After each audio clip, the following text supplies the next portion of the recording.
Hello, dear viewers. Before letting you watch this video, I'll have to interrupt with the announcement that I now do paid astrological chart readings, specifically regarding today's subject, the shadow self. So in the reading, I'd look at your more shadowy and darker and unconscious side, specifically looking at your 8th house, 12th house, their aspect, signs, planets, your moon's place in your life and its significant placement and impact in your chart.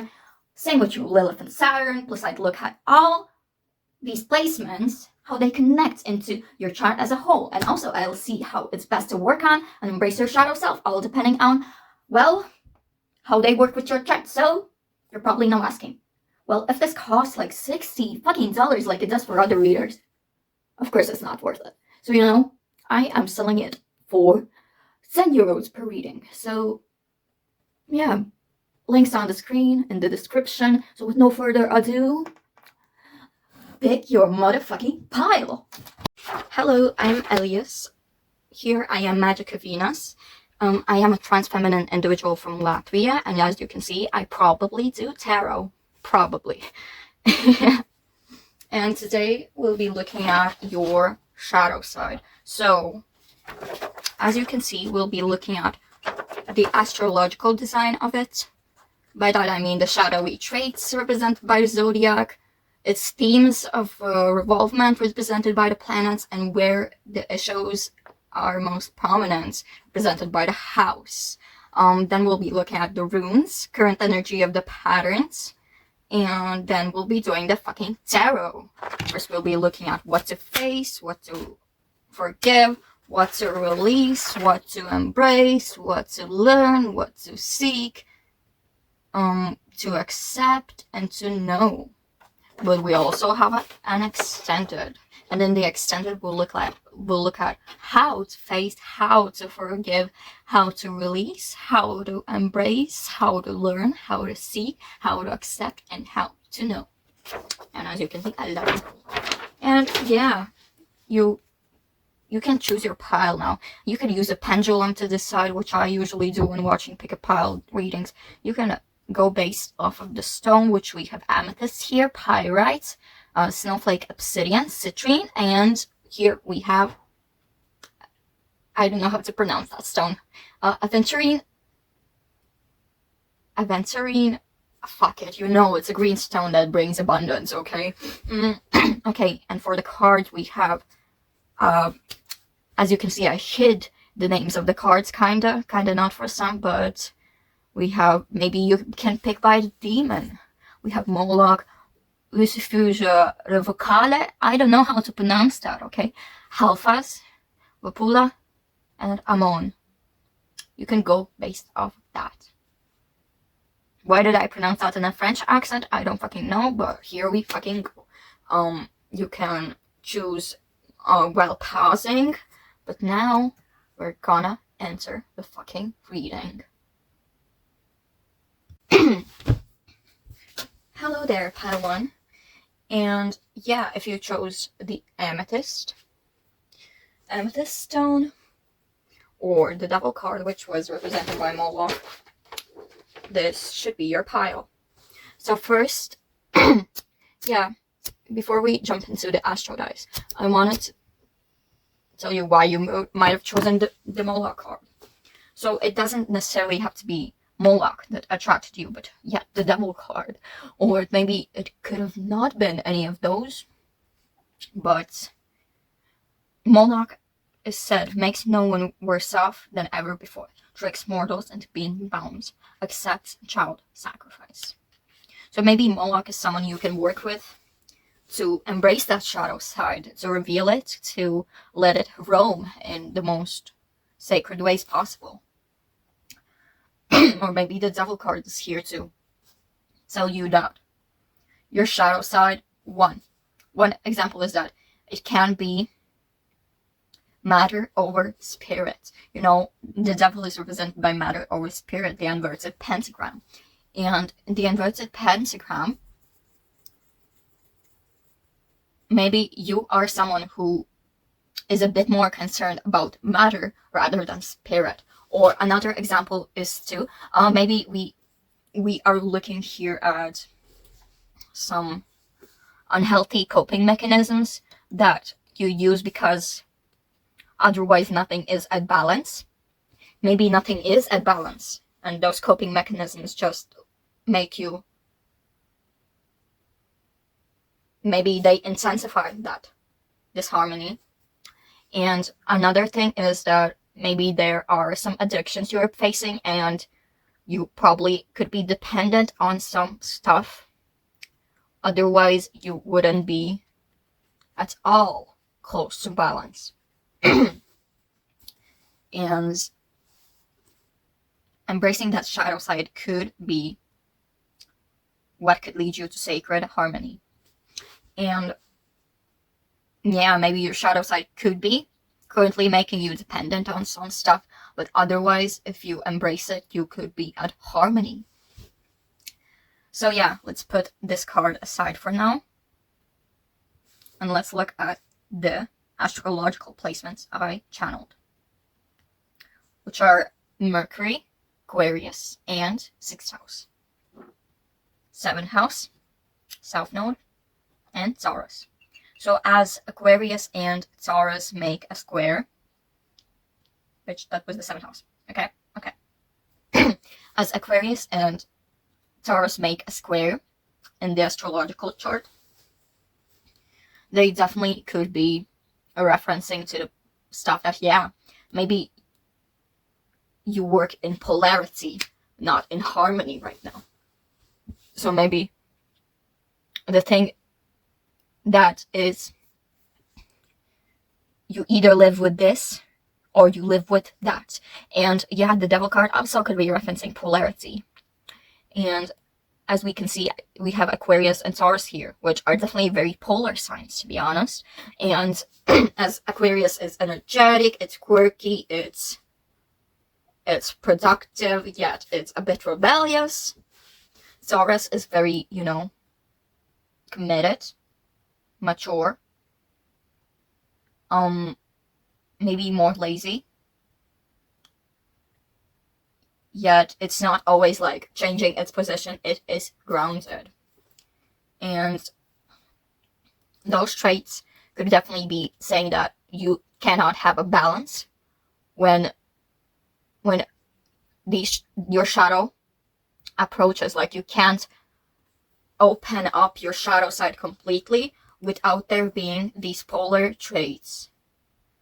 And as you can see, it can't, Aquarius and Taurus couldn't be in the 6th and 7th house in your chart. But let's see, hypothetically, if Aquarius is in your 6th house, that would make you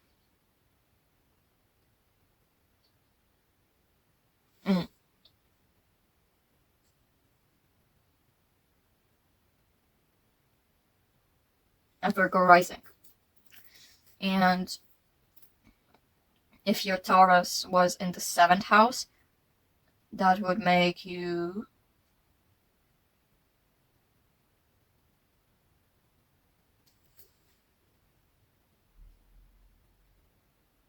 if I'm correct, a Sagittarius rising? Wait. Or Capricorn, wait.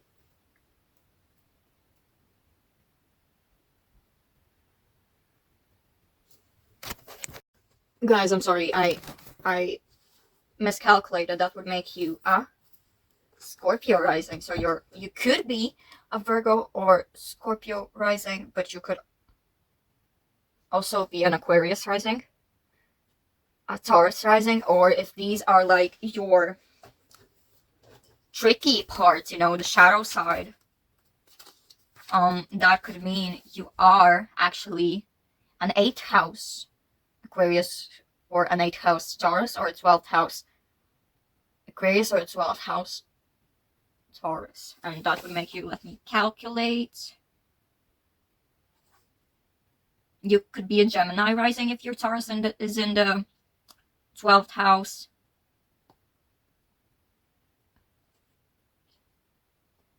A Capricorn rising, which appears here. If you're an 8th house Taurus, if you're a 12th house Aquarius, that could mean you're Pisces rising. Or if it's in your 8th house, you could be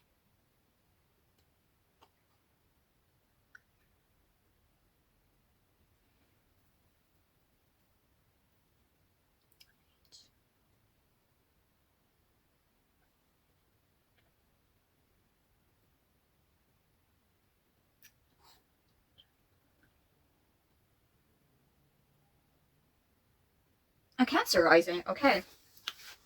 So these are the hypothetical placements. If you don't align with them, that's okay, because this is only the first part of the reading. You don't have to align with everything in this reading. I'm sorry. I'm not dead. I promise. And, okay, if this relates to your 6th house, I wonder if you're like me, who cannot keep a balance between physical and mental health. Maybe there's a polarity, like when you focus more on your physical health, your mental health goes worse. But if you focus more on mental health, your physical health might get worse. That's just a hypothetical guess, because that's what happens to me. But if this polarity is in the 7th house, you maybe attract someone who you definitely aren't. You maybe aren't attracted to people who are similar to you, and that could mean you could potentially end up in very toxic relationships, which, I mean, the Devil card could also talk of that. Maybe you attract people which definitely harm you, but maybe when it's going better for your health, it's going worse for your relationships. When it's better for your relationships, your health is worse. So that could also mean you are attracting people that don't serve you, which also could be a shadow side. Also makes me think of 8th house Libra for some reason, which, wait, if your Libra is in the 8th house.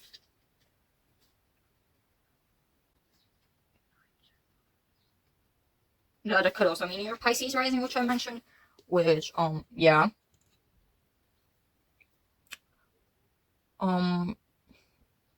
Let's see. If maybe your trait is that you definitely can't hold a balance between being a bit too rebellious or being too, you know, being a bit too strict on yourself and disciplined. Maybe you can't hold a balance between being committed and being non-committed. Maybe you can't hold the balance between being decisive or being indecisive. And maybe you can't hold a balance between your extrovertedness and introvertedness. You are either that or you're that. Maybe the shadow side of you is that you cannot place yourself in one box. Maybe it's the opposite of what I've been saying. Maybe you don't switch boxes. Maybe you just don't fit in a box, you know? And yeah, if the planet which is the themes it revolves around is Mercury, and the issue is most prevalent in 6th house, the issue could be that, I mean, the theme that it could be is that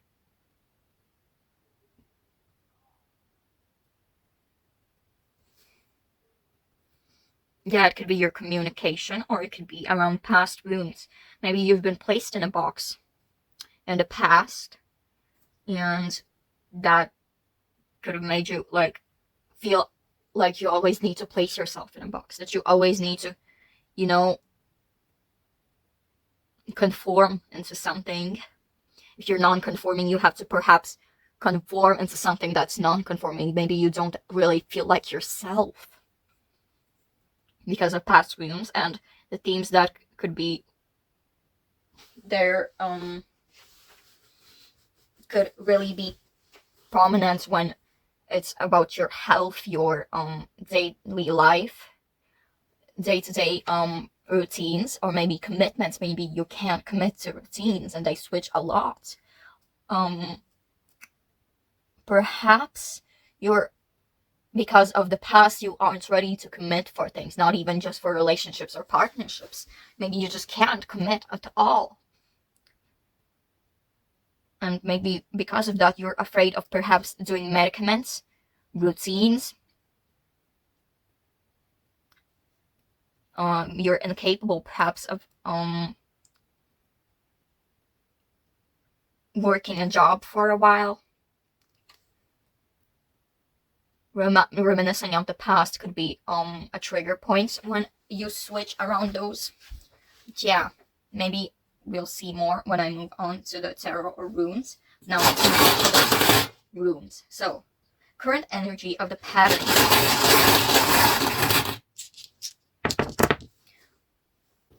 Okay, so it took a while for me to decrypt what these horribly drawn by me runes are, because like I literally almost couldn't tell the difference between Iwas and Saula, and yeah, so we got Iwas, Saula, Dagas, and Ansos. And let's start with the Ansos. So the current energy of the patterns is like, it probably, the shadows cause a lot of misunderstandings, probably even delusion, and maybe it also means you're easily manipulated if the person knows your shadow side. That could also mean you fall for bad advice at the current moment, and yeah, so for the Dagas, we can see that you probably don't see a way you can solve those problems the shadow side is causing for you. Maybe it's even interrupting your sleep. Maybe it's causing like blindness to certain problems. It can cause hopelessness, to feel like, oh, if I can't balance at any point, that means I'll never get to balance and I just have to live with that. It can cause some pessimisms and just, it can disrupt some catalytic change, okay? And yeah, with the Iwas, I can see that it definitely causes confusion to other people, that like you're this person one day and another day you're this person. Probably can even cause destruction of even plans, friendships. People even could be dissatisfied with you. Maybe partners who found you attractive or like stopped finding you attractive have done that so because they were confused on why did you change, why are you some other person that they didn't know. It definitely can cause some pessimism, some destructive patterns in relationships. And lastly, with the solo, I wanted to tell you that the shadow side currently may be causing some false goals. Like maybe you want to, like, if the lack of balance is making you feel hopeless, maybe your goals are currently to be like to embrace that hopelessness, to accept that it's hopeless. But yet I think that's a bad motto to go by. It's like being gullible to things that have to be embraced. Actually, it's like being gullible to the shadow side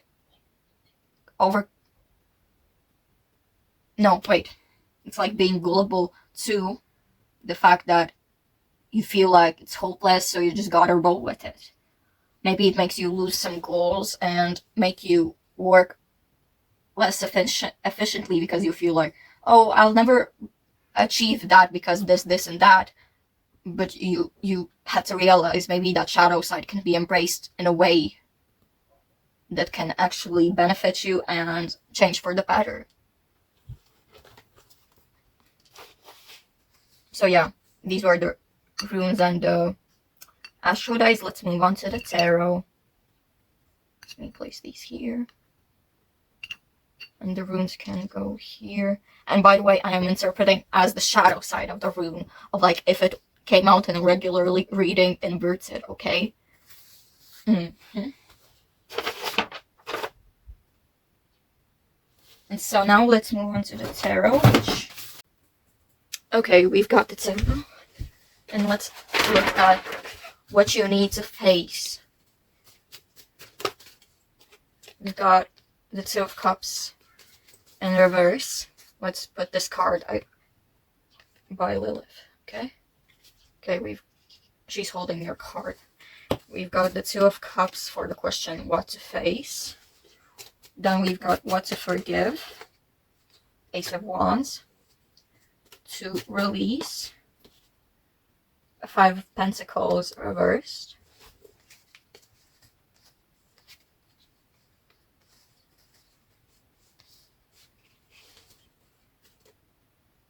To embrace. We've got Death. To learn. The Ten of Swords. To seek. Five of Wands. To accept, we've got the Page of Cups. And to know, the Seven of Swords reversed.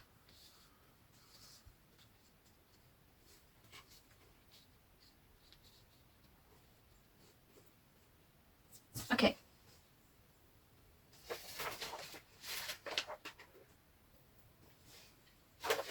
To face, okay, we've got the Two of Cups reversed, which I would interpret as that you have to release the fact that maybe you're getting pulled towards the wrong people. Maybe you have to release that what pulls you to those wrong people, to these wrong people. And yeah, you have to accept that not every relationship is meant. Maybe, yeah, of course it brings some lessons, but not everything is actually worth going through the pain, the trauma, and it's not worth to have a gaping wound be just opened even more, because you feel like it will give a lesson, it will make you understand things. Meanwhile, you understand those things, but you just feel like, oh, if this wasn't supposed to happen, it wouldn't happen. But there you have it. It's your choice, so you can actually make it not happen. Because maybe something is not really in your favor, but you feel like if it's happening, I guess it should just be happening. You have to let go of those toxic people that just enslave you in a mindset that makes you feel like it's worth going through these toxic cycles. To forgive, we've got the Ace of Wands, and you'll someday have to forgive yourself that, okay, you have to forgive yourself for your choices, because sometimes you blame yourself in your life circumstances because, oh, it's my fault because I chose to be here. Meanwhile, you can choose to escape these mindsets, but you don't choose to manifest something unless it's that intention you set. If you know you didn't set any intentions, that isn't there because of your faults. You have to forgive yourself that not everything is created by you, and that not everything is a consequence of your actions, because you actually may feel like everything is your fault, is the karma that is upsetting you, but no, babe. It's definitely not karma, and you can consciously choose to get over it, but it's not something that has been given to you because, oh, it's just karma, you chose it.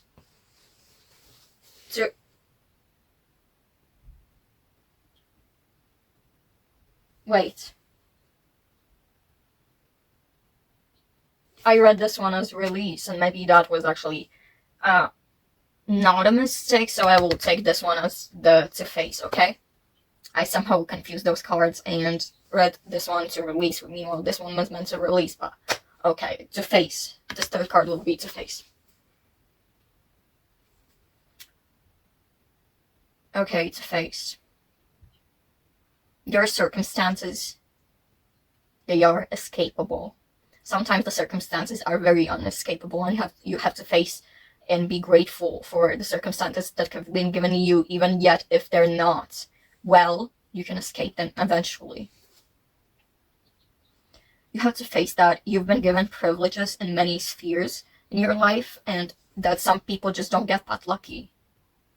Yeah, you're having bad luck probably in many places, but you have to be grateful for what you already have, for what has been given to you, for what you have brought into your life, or that has been brought into your life. So embrace, okay? Embrace letting go. Embrace releasing limiting mindsets, because death is rebirth. Death equals life. If there's a death, there was a life. If there is a life, there will be death. And you have to embrace that and just go through the metamorphosis of life. You have to cathartically release all that has been poisoning you. And if you embrace it, you'll enter a new you. And you can always enter a new you, because it's your body, it's your life, it's your mind. You can always change it if you want to. Some things cannot be changed, but those that can, you need to embrace the fact that you can change it. To learn, we have the Ten of Swords, which I will interpret as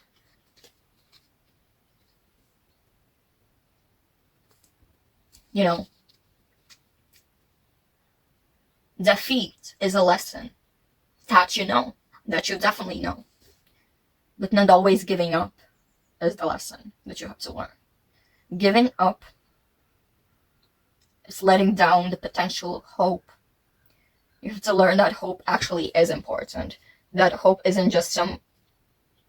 Maybe you've met false hopes, but hope is a tool that definitely can be very impactful. It can drive you, it can make you optimistic, it can just motivate you to do the hard work. So giving up, yeah, it's sometimes necessary. But you have to realize relying on pessimism will make you always defeated, will always lead you to defeat, which of course you don't want. So maybe you have to reconsider that pessimistic mindset of we're doomed and shit. Then we have a goddess with the Five of Wands, which is represented by what to seek. And yeah, you have to seek out what is the things that make your life bring you conflicts. You have to seek out what is in life that is stopping you from reaching your goals, that is making you pessimistic. You have to realize what is fighting against your will, what is fighting against your desires, what is fighting against the things you want to create. And that is what you have to seek out. To accept, you have to accept that you know no fate. Maybe there's a fate, but you know no fate. So if you know no fate, it sounds so weird, like no fate. If you know no fate, then life is just unexpected miracles if you want it to be. If you know no fate,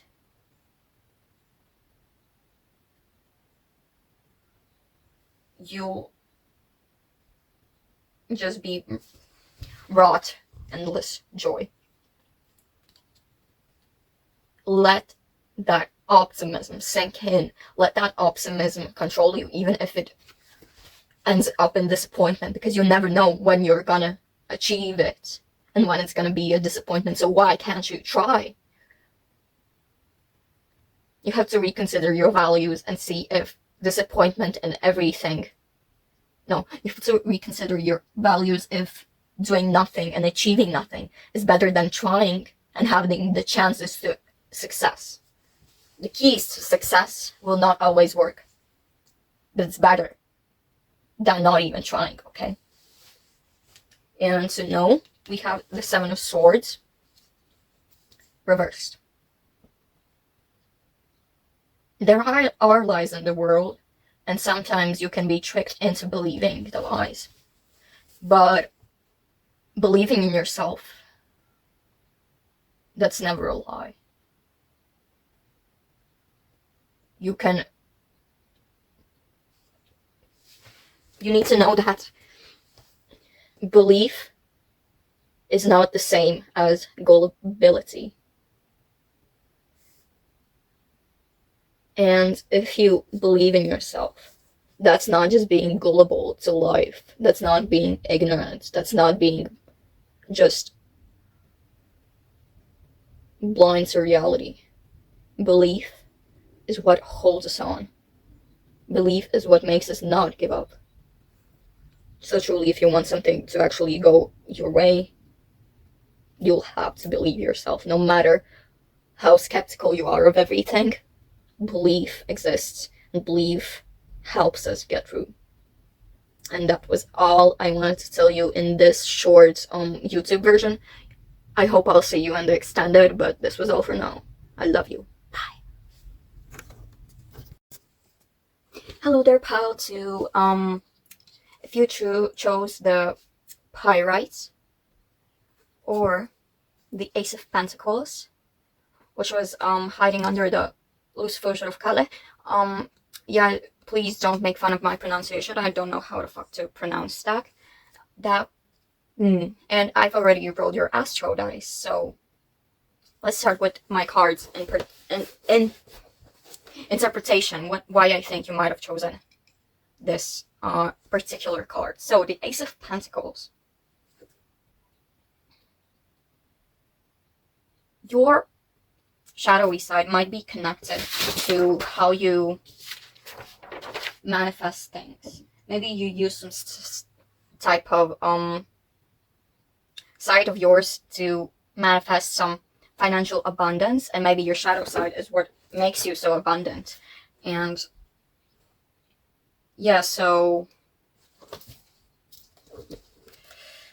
Ace of Pentacles, that's an interesting card to represent your shadow, but that's of course not everything that will represent it. Though there might be a reason, because the way you acquire resources, it may be linked to some shadowy aspects of yours. And yeah, it brings you possibilities, and it also makes you more healthy, wealthy, and comfortable living in this world. And it always makes you see that opportunity that will not last long, that you have to claim before it's too late. So yeah, it seems like you've already kind of embraced that side, and you've already made some abundance with it. But let's see further. So you got 11th house, Gemini and Pluto here, and 12th house, Jupiter and Pisces here. So, okay,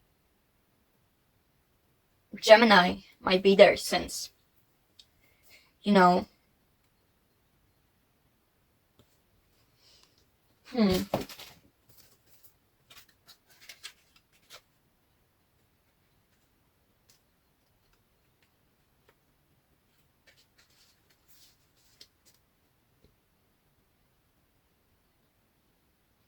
Gemini is ruled by Mercury. And so we've got the 11th house there too. So I could see that your shadowy side has made you acquire some contacts that transform you. You've been in some collective, or you will be in some collective because of your shadow side. And it also, those contacts, that collective, has expanded your horizons and brought you many opportunities, or will if it hasn't yet. Through this subconscious side of yours, I see that you've grown and transformed in someone that quite literally could hold some secrets. But I see that you don't really hide that. It just happens to go unnoticed. So yeah, the shadowy side kind of expands your personality, and like both shows a chaotic side of yours, but also one more broad, one more diverse. Yeah, and that abundance could be brought, yeah, because of your collective, but also because of how you potentially even manipulate people. Your emotions could be linked to how you, well, no, this trait might revolve around emotions, and it might be others' emotions that couldn't be manipulated because of your shadowy traits. And I also see that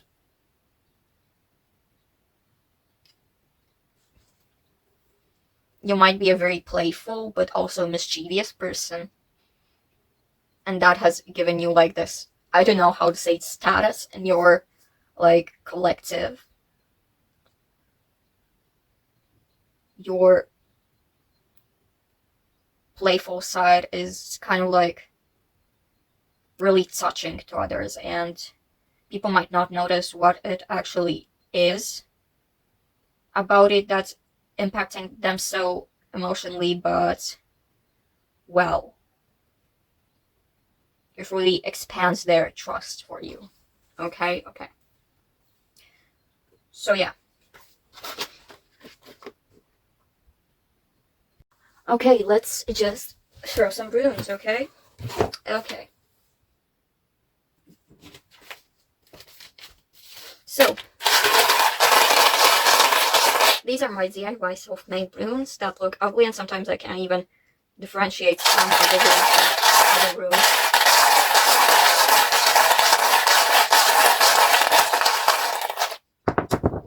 Okay, we've got quite a lot. 6 runes here. Okay. We've got Ansus, Dagas, Gebo,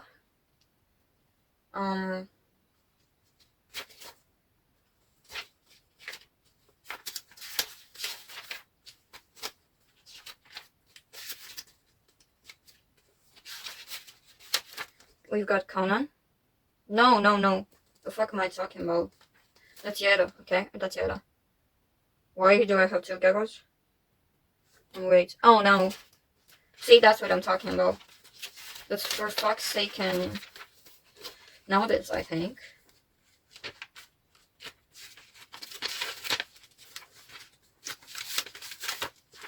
And lastly, we've got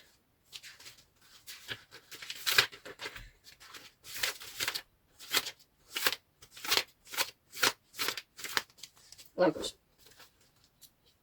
So yeah, don't mind if I pronounce some of these really incorrectly, but I'm just not Nordic, okay? I live from a quite Northern European... I come from a quite Northern European country, but I'm not Nordic, okay? I'm not Nordic. So, let's start with Ansus. So, your shadow side definitely could revolve around unconscious manipulation, maybe even the sense from boredom. People really can fall for your advice, but they usually don't even notice that the advice you've given is more like something that will more so be in your advantage. Or like maybe not even advantage, it would just be in your favor. But it can also be in their favor. You just unconsciously choose to make it more so that it works out for you too. You definitely have word power. You can open up hearts of people's, and your shadowy side could also indicate that you know how to use it, and there's quite a lot of intellect stemming from you that's actually making it useful for your shadow traits be there.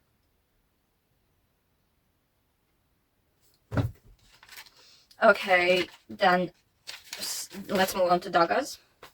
So,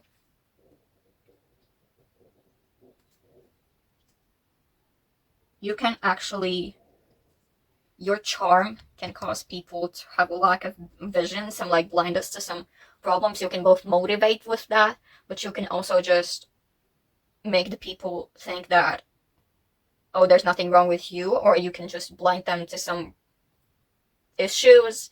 Like, it can be both beneficial but also like malefic. That can also, you're one who can motivate into change too, but sometimes it may feel like even you're like manipulating that person into change. Like, your word power definitely is strong, and Yeah, that can both awaken people but also delay some stuff.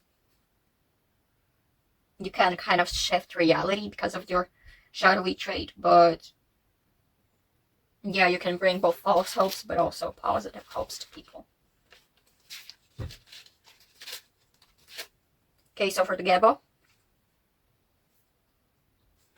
yeah, as I said, you can definitely earn some abundance because of your shadowy trait, and with that, I want to say that you can bring some gifts to you, like you don't actually ask for them, but they just come to you because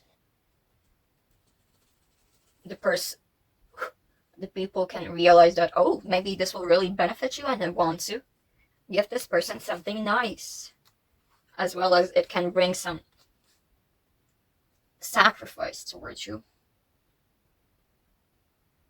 It's easy for you to like kind of make deals with people that actually are really in your favor. Law of attraction kind of is in your favor most of the time. You definitely attract generous people, and yeah, but that can also leave a bad influence on you because like you can literally manifest anything you want, but of course that can make you feel like, oh, there's nothing you have to strive for because everything will come eventually. And it can cause some dishonesty towards even yourself.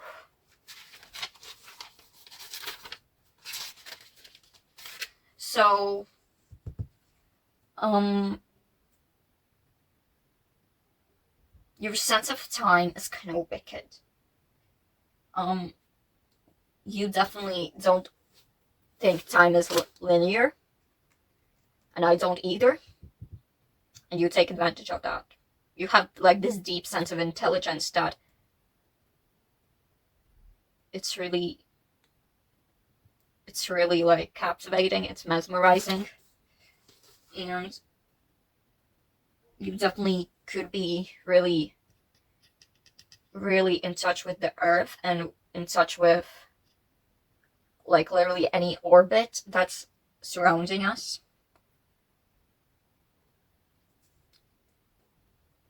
You can even predict divine timing.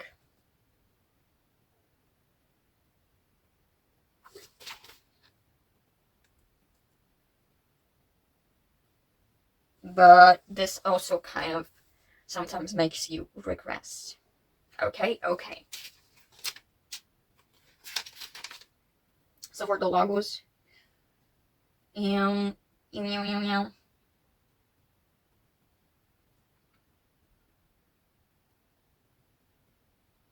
you kind of can shift the memories of others, I could even say, with your words and with your like affection. Um, you definitely easily can appear in others' dreams,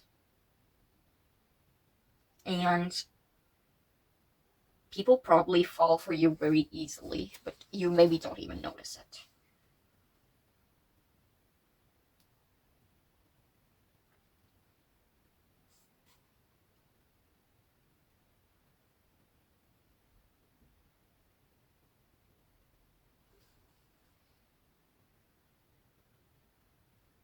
Hmm. But also, the shadowy trait isn't always so favorable. Can probably even make you avoidant of some stuff. And it even makes you feel afraid of your own self, of your own abilities.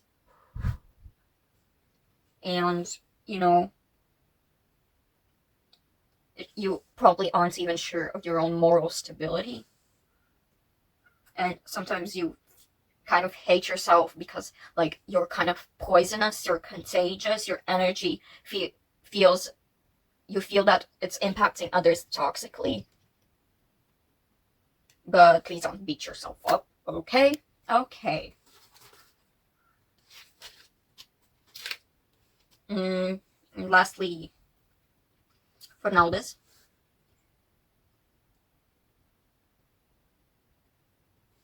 even though your shadow side can give you so many gifts, you resist it because like there's this moral resistance, okay? You feel like, do I actually need this, or do others need it more? Do I actually need this that much? But mostly you do. What you attract, that's probably what you need, okay? And there's probably always happening this inner conflict within you. It's even when something's urgent, you doubt and skepticize about it.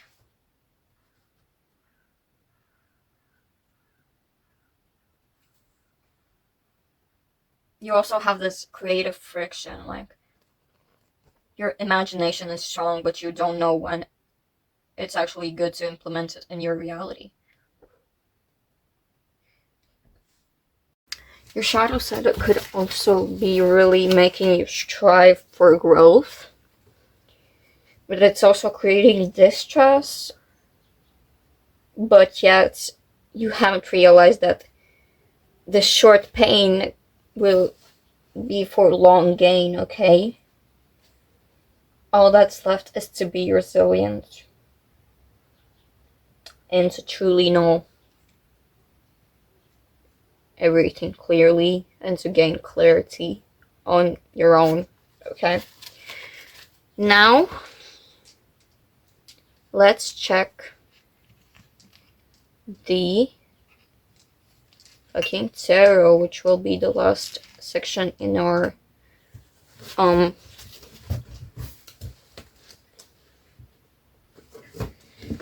free reading, but you can always go for the extended, which will be kind of like 60 cents per one pile. Yet it will be impossible to like actually do just one pile, so unfortunately you have to buy all the piles, but you can also watch other piles if you feel connected with them too. Okay, and now let's look at what to face. Queen of Wands reversed. And let's put your Ace of Pentacles just here. And that's Paimon, by the way. Then what to forgive. Nine of Swords. With the letter I. Then what to release, we've got I'll just need one card, okay, Tarot? I'll need one card, okay? Just one. This one, okay. We've got person, which is the Four of Wands. What to embrace? We've got the Page of Pentacles reversed. What to learn? Temperance with the Crystal. This was Marox. And what to seek? Ten of Wands reversed. The Marvas. And what to accept? You've got Murmur. Murmur, okay? Six of Wands reversed. What to know? Queen of Pentacles. I don't know if reversed or upright. Let's see. Upright, okay. With the Hagency. Okay.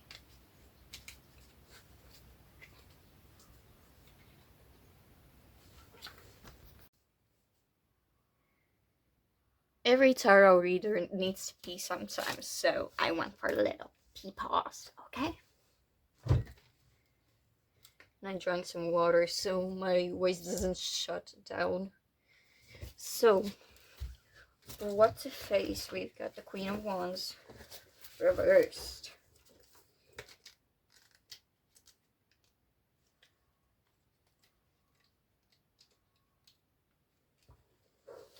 So you need to face that, both that people will be jealous, people will hide secrets from you,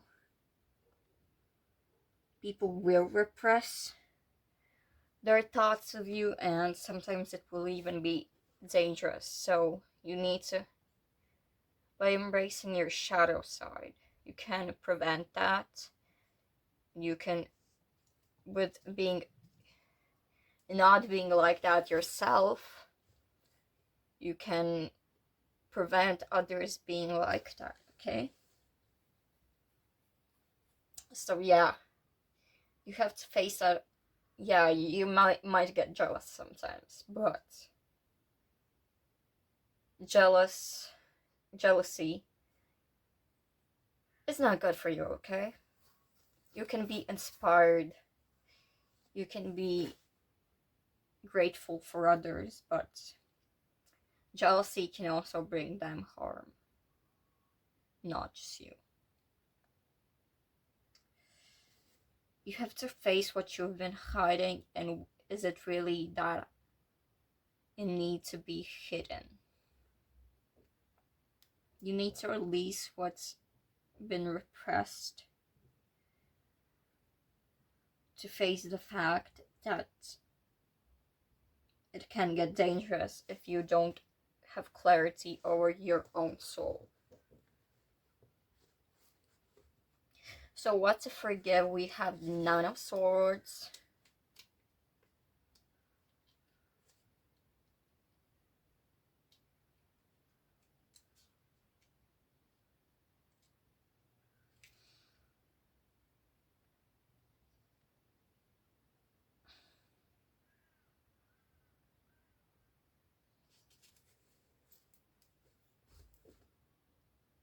You need to forgive your own mind. You need to forgive that sometimes, yeah, you yourself create delusion and you can manipulate others with it. But yet you need to forgive yourself from, because what doesn't come from the heart isn't what you intended. And so from your unconscious mistakes, you don't have to be afraid, you don't have to be ashamed, you don't have to silence yourself for that.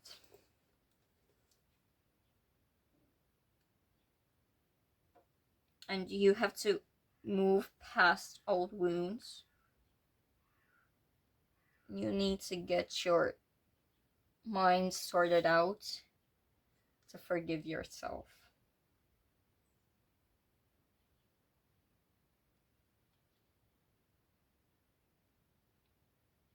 Sometimes your own power can make your life into a nightmare, but let's face it, we didn't choose to do that. So forgive yourself and the people that surround you, the spirits that and energy that surround you. What to release? We have the Four of Wands. Okay, you have to release the fact that stepping out of your comfort zone is a challenge everyone must endure. So just release your fears of embracing that. Release the fact that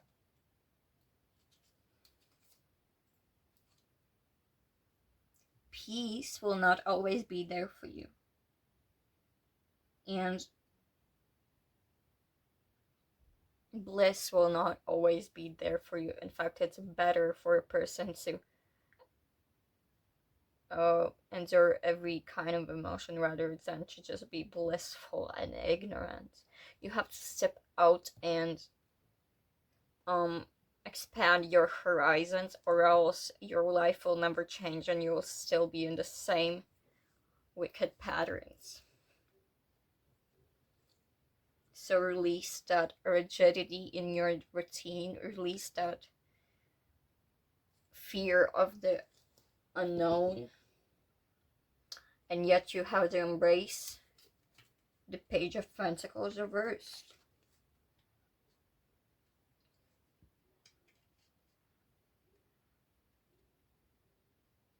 Mm-hmm.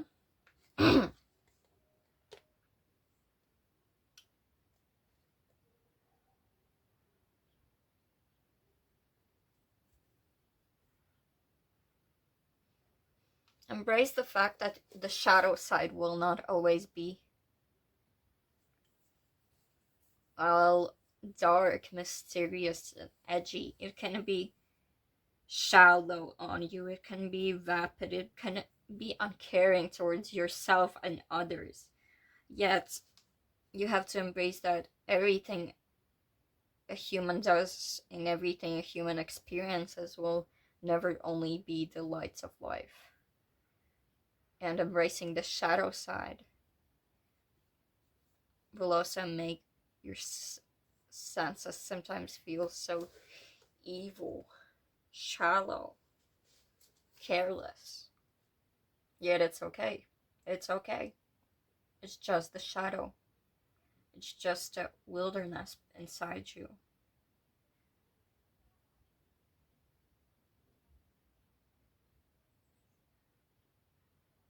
I'm not saying to embrace hedonism,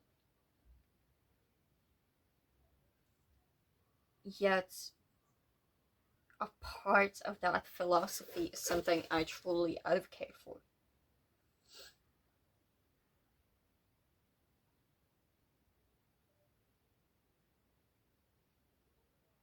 Don't indulge in all that quite allures you, yet selfishness is never only a bad thing. Being shallow and uncaring towards others, which can cause you harm, is actually something that's quite good for you. Don't get a bloated ego, yet you have to care for yourself too, and don't neglect your own desires and needs.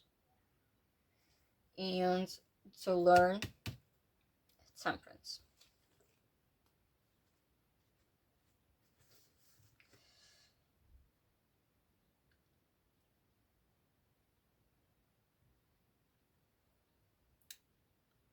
Don't go to the extremes. Never go to the extremes. You have to learn that everything in moderation is harmonious. Everything in moderation is good for you. Selfishness, good for you in moderation. Humbleness, good for you in moderation. But both of those, if you go to the extremes, they are intolerable, okay? And you have to learn that accommodating both your needs and others' needs is the best way to use your power, the best way to empower yourself and others, and just be patient. Also, sometimes rushing cannot even be that bad, okay? Be patient, not like uncaring of time. Just don't give up something, yet let it go still. So,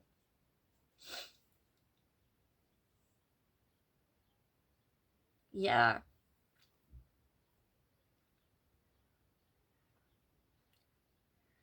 To embrace harmony, you have to learn that you have to be able to hold two opposite ideas in equanimity, which leads to actually new potential.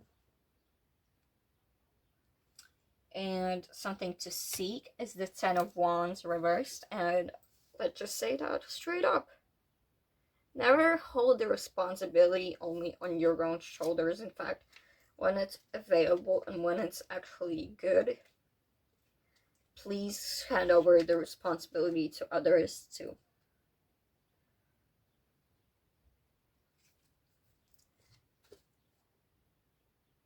let go of the pain, but don't give it to others. Embrace it and just free it. Be wild and just seek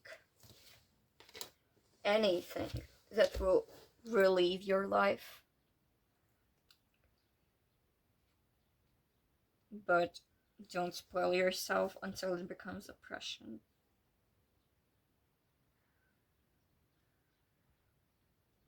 Seek only the success that will be a gain for everyone. Well, not everyone. If the people are like toxic, don't do it for their gains. Do it only for your gains. But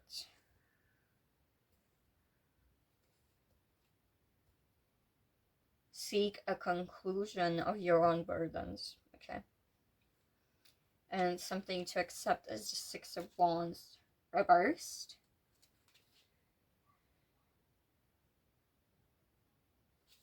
Yeah, you have to accept that victory will not always follow your efforts, and that's okay. You have to surrender to the fact that losing is... So yeah, I forgot where I was at, but I think at this card I didn't explain it fully. But yeah, I went away for a moment, I admit. So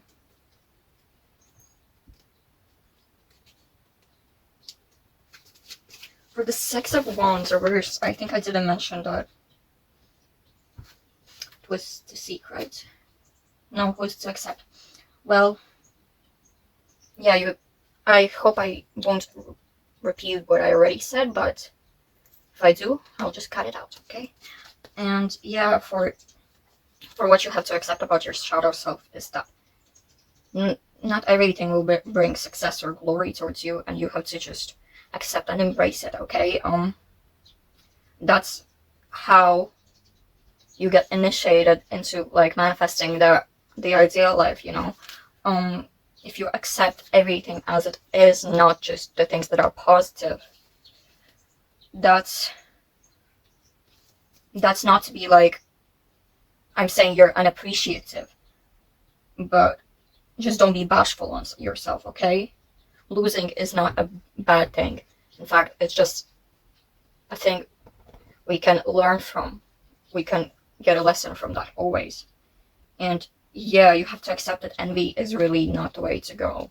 Because I do feel like this envious energy from you that like both causes you some discomfort, but also could cause others some not good things. And lastly, to know, we've got the Queen of Pentacles, which is a beautiful card. I love it so much. And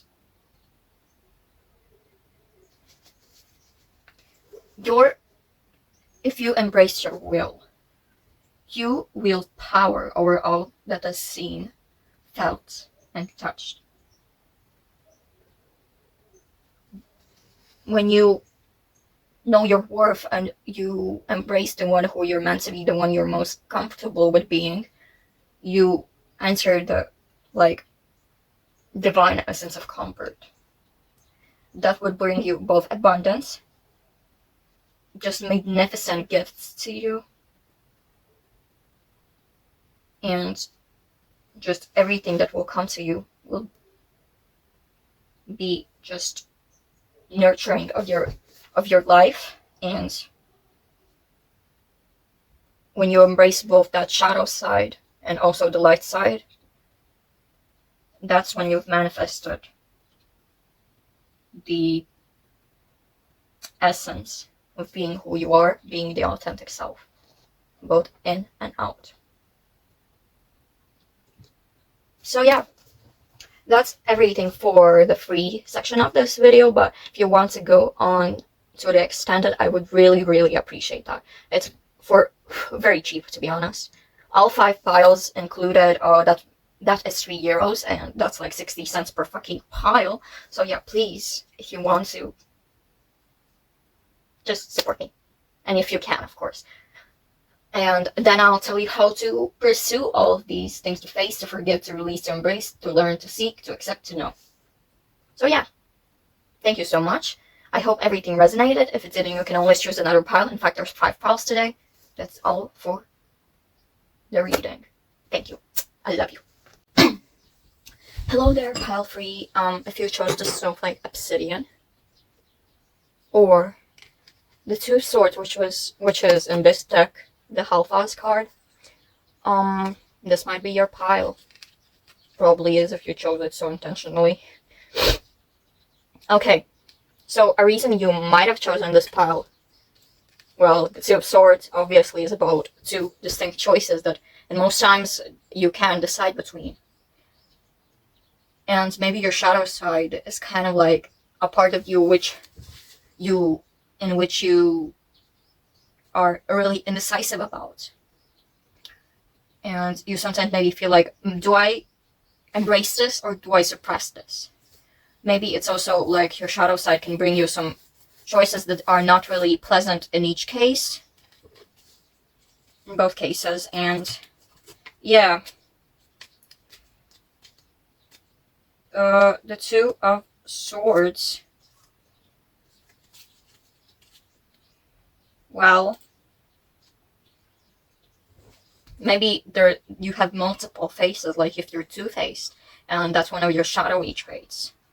And maybe you articulate yourself differently with other people rather than with some other people.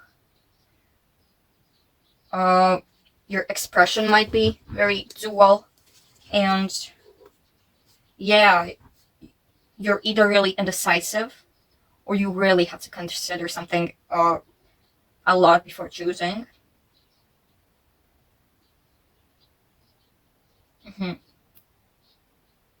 Maybe your shadow side makes you blindfolded to some issues, or maybe you're blindfolded to your shadow side.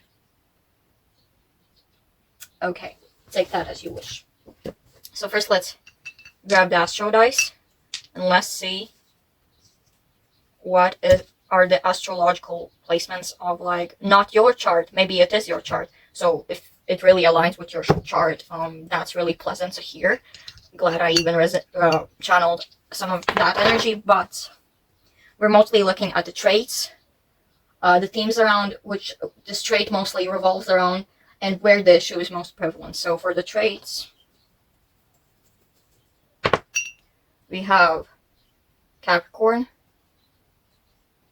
and Leo. Interesting. Then we have the planets, which will be Saturn and Moon, and that's, of course, really, really common among where shadow traits reside. You know, the Moon is your emotions, your lunar, your intuitive side, and mostly your shadow side too. It keeps slating. Yeah. And yeah, Saturn, well, that's definitely a shadowy planet. It's malefic, it's karmic, it's destructive, definitely. And next we have where the issue is most prominent. Both 7th house, both are 7th houses. I'm gonna leave this one and I'm gonna roll this one again, because we need something else to what aspects it makes with your daily life, you know. 6th. We had a 6th and 7th house aspect before, but yeah, just like these definitely, it's not like an actual aspect you can have, like Leo in 7th house and a Capricorn in 6th house. That's not possible in an astral chart, but we'll see. So Leo and Capricorn signs, I could see that your shadowy side has some sort of revolvement around, well, you know, Capricorn is the sign of Saturn, and Leo is not very comfortable at Moon. Well, no, the Moon is not very comfortable with being in Leo. And with the 6th and 7th house here, I can see that you maybe have a hard time dealing with your emotions as a result of your shadowy trait. And the shadowy trait might be because, like, might be shadowy one because, well, Leo, it's a fire sign. And what do we associate with fire? Destruction. Saturnian trait, concept. And Leo is a fire sign, which I mentioned. And fire, what do we associate with fire? Aggression. Maybe there's some resentment, anger, grudges you've been holding that make you feel more emotionally unstable, especially in things you need to commit to, and also revolving around your health, possibly mental health, and also daily structure, which structure Saturn. You might be very maybe inattentive to your emotions, that you just end up exploding sometimes because of the way you don't really, well, get along with your emotions. And your partnerships might have sometimes ended because of those perhaps explosions of anger, or because you're not very good at, well, showing attachment and affection, which Capricorn, you know, like, you are quite a committed person, but people maybe don't want to commit to you because you are very dual in nature. Like, Leo is this energetic, confident, sunny, and just sometimes even arrogant sign. Yet Capricorn is like quite introverted, like really introverted, and it's like very structural, committed, while Leo is there for the fun. Maybe people are there for the fun, but they don't realize they'll have to deal with your, well, unique personality, and that's why they leave you, perhaps. You might have a shadow aspect in your routines. The way you create structure, people might find that very unusual, even though to you it seems like very at home. That's just your way of doing, yeah. And yeah, you are very unique and very dual at times. Like, the Two of Swords just shows that. I wouldn't necessarily call it even balanced, because both sides are very strong, and they kind of clash sometimes too, which twos are usually about balance. The Two of Swords is quite like, there's a lack, but there's also an extreme of both things. Of balance. There's a lack, but also they clash together really weirdly. Okay, let's move on to the runes, I think. Yeah.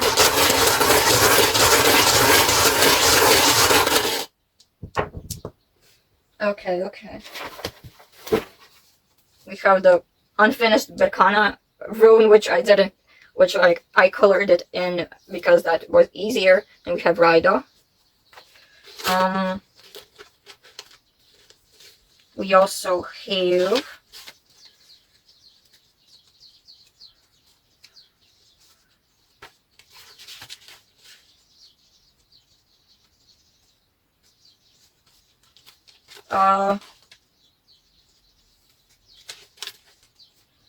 Earth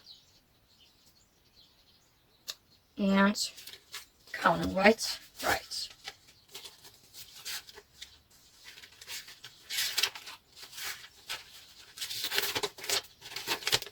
Okay, so to start, what do we start with, to be honest?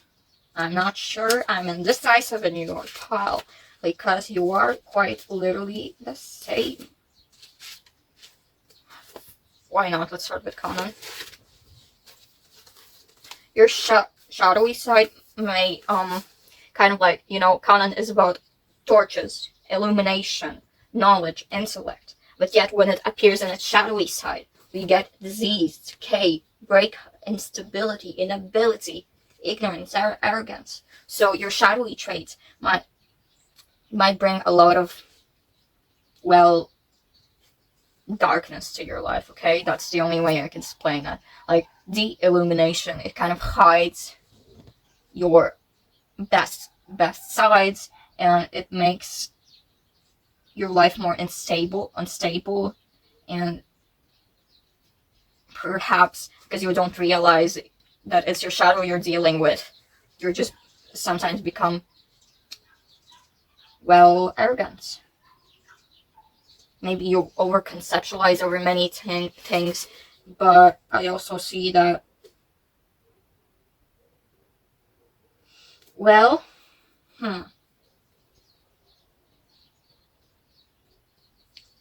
you sometimes miss the enlightenment life gives you, the signs the universe is sending, because your quest for truth is a bit weird, okay?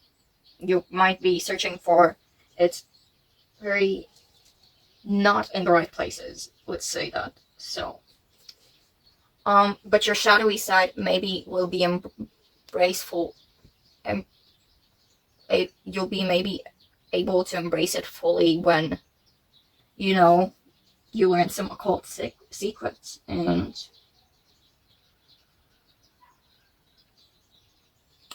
you might acquire some very lucky opportunities when you light up that shadowy side.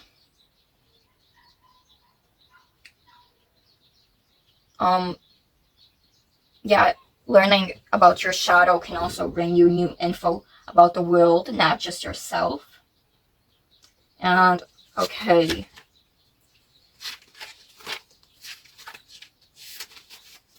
so then we have birth. You definitely could miss some prophecies because of you not being able to, like, dive into that shadow because of fear, because of it. Your shadow side could make you dependent and just maybe even addicted to some stuff that helps you cope with your shadow side rather than embracing it. And yeah, if you don't delve into the shadow, it seems like it causes you some stagnation, some even delusion maybe. Makes you feel like the world is unapproachable if you want to seek knowledge to the fullest. Maybe it even makes you feel doomed. But without the shadow, you can't complete the journey of life, okay? You just cannot. Without the shadow, you would be slow, you wouldn't be able to earn lessons, you wouldn't be able to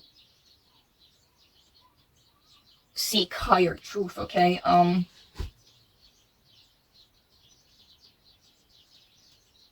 Without the shadow, everything would just be stagnant, okay? It would be ever expanding. And both that wrath would expand more, but also crisis. It would be rigidly expanding. And you, without the shadow, I think you'd just be a fucking control freak, okay? Without the shadow, everyone would be a hypocrite. And, you know, if everything is so restless, where's the rest? Okay, where's the rest? I'll just say it like that. Where's the rest? With the shadow, you can rest. Learning from the shadow is just being present, stopping, and just diving in, thinking, like, what the fuck is actually happening within me? And yeah, for the Burkana, that's so funny. It's not. I'm just crazy. I'm sorry. That kind of, well, for that, without the shadow, you know, we just be literally all alive. We'd be stacked upon each other, like, you know. But the shadow quite literally blurs out some consciousness, but deceit causes new light, okay?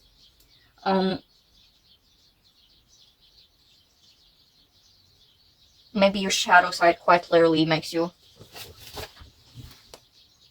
more insecure, but you shouldn't be, okay? Because your shadow side is just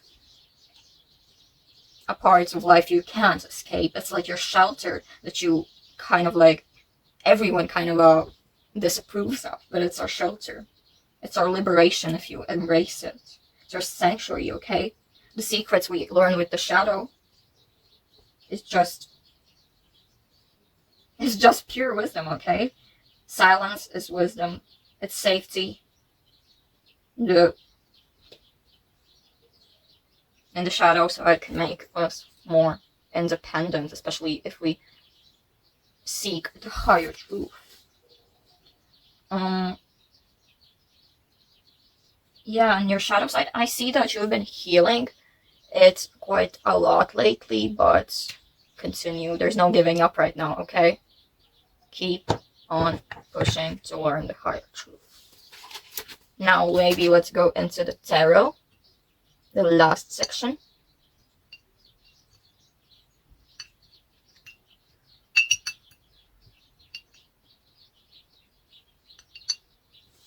Let's place these here. God damn, please stop burning. Okay. Where's my tarot? Oh, here.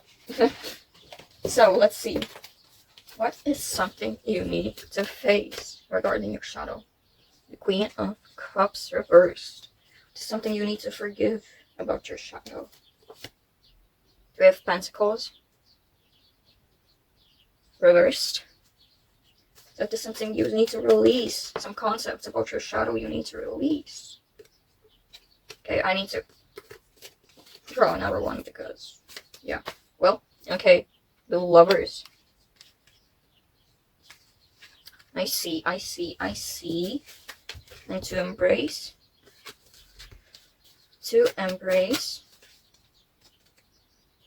Seven of Pentacles. To learn. Temperance reversed.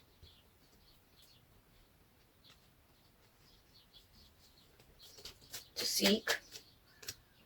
Six of Swords reversed.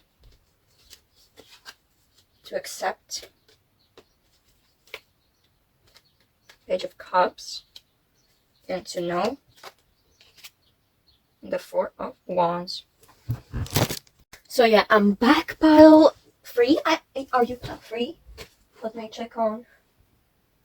I think you are. I've been gone for a few days because, well, I got the flu. Had to recover.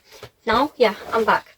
And I'm here to read your last 2 cards. So, for how to accept, we've got person, and he is the Four of Cups reversed here. No, Wands. 4 of Wands, okay? My bad. Sometimes you have to agree to disagree, okay? Maybe sometimes your plans fail, but you have to learn to sail the ship even without direction. Well, yeah, sometimes there's something that ruins a plan, but you can make that plan into a win if you know how to deal with it correctly. Maybe I hear for some of you, you may have not very good connections with your family. Well, maybe it's not your fault, but you just have to accept it and learn to find your true soul family. Maybe the ones you maybe hang out with sometimes aren't the true ones, and you just have to seek for that soul family until you find it and it's finally not harmful for you. And so to know, we've got the Page of Cups. And You're a very imaginative person, okay? But you have to use it very wisely and usefully. If you use it for some mischief, it might not turn out well for you. You know, karma's a bitch, as Jojo C was said of you. And you need to know every day is a surprise, and you have to accept that and move on with your life, knowing that you can't predict and foretell everything. You have to know that there will be the unexpected, and you have to roll on with it. And when there's a disagreement with someone, you just have to connect with your body, with your emotions, and think, what will be the best solution to this? And of course, it won't be emotional turmoil. You're probably very young, and here's my advice to not let that go to waste. Okay, you might be a very young individual, and you have to use it wisely. You have to enjoy your youth, not waste your elder days. For example, doing some harmful stuff. You need to know that it's fun to harm yourself, but only for a while, because like harming yourself does harm for the long term. So yeah, don't do drugs, kids. I'm not saying you do, but maybe you do, and this is your reminder to maybe start rehabilitation. I'm bad with words today. And yeah, you have a playful and curious nature, and you never should let that go to waste, okay? Carry your youthful demeanor and just prove yourself to this world. Prove how amazing you are, okay? Never let that creativity get to waste. Use it productively, because, yeah, and also to know there's gonna be a pleasant surprise soon. And my advice is you say yes to it, okay? Say yes to it. And that's all for today. But there's an extended if you want to join it. I'll be so happy if you do. But for now, goodbye. I love you, Pile 3. Hello, my dear Pile 4s. Let me light the candles and the incense.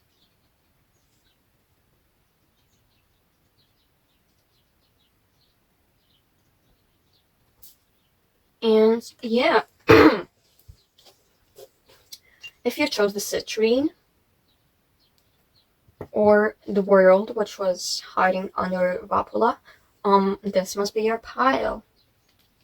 So, the reason why you may have chosen Vapula is because maybe your shadow side can be worked on with powers of Vapula, okay? But that's probably for a minority of you. But the world might have popped out because, well, maybe your shadow side is so impactful that your whole world revolves around it. And without it, you wouldn't be who you are. It's something you should be grateful for too. And yeah, maybe it will even grant you long-term success in the future if you learned how to use it properly, that shadowy aspect. You can definitely live in contentment, live in completion, live in fulfillment with the shadowy aspect. But you have to learn how to use it, and only then you can celebrate it. Because it's been impacting your whole world, your whole life, your whole daily life, and to live in delight, you have to learn how to use it that way.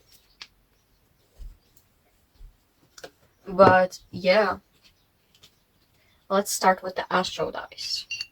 We're going to look at the shadowy trait, the themes of revolvement, and where the issue is most prominent. So let's start with the zodiacs.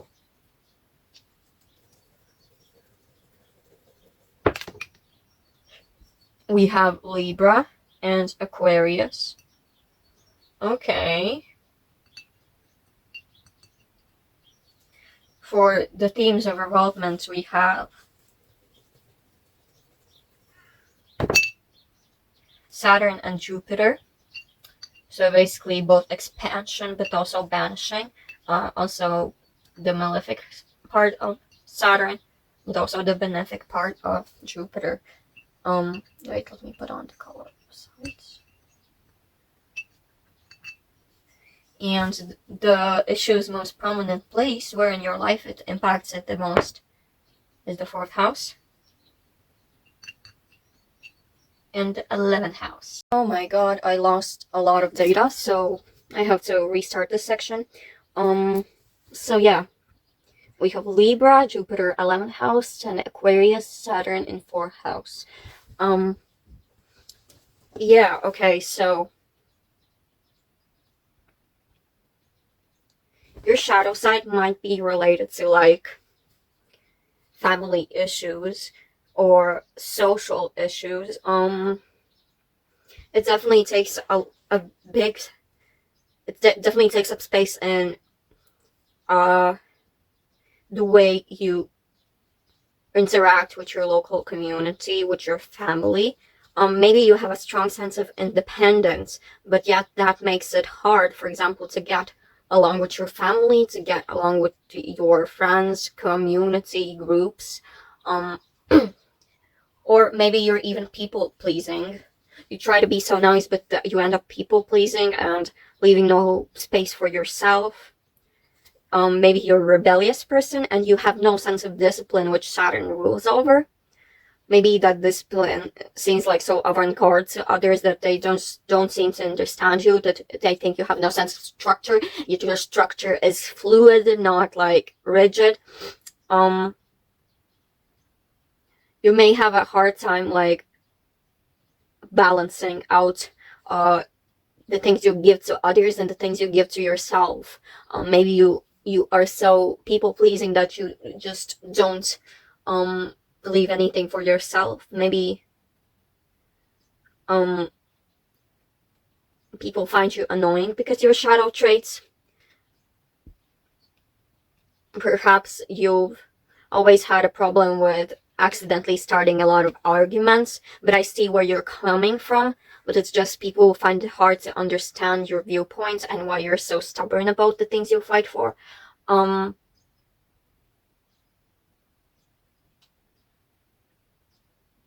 Yeah, you definitely have a bad relationship with structure and rigidity, and people don't seem to understand that. They just think you're lazy, they just think you're a rebel, yet that's just the way you are. That's how you can move around the world best, most effectively, and that causes some conflicts, that causes some misinteractions, perhaps even feuds with family. You're someone who doesn't choose a traditional way of living, and that I fully support. I'm not a traditional person either, yet people just don't seem to get people like that, unfortunately. And maybe you're driven by love, you're driven by compassion and justice, but people somehow find that a bad trait and find you to be like a crybaby, to be too empathetic.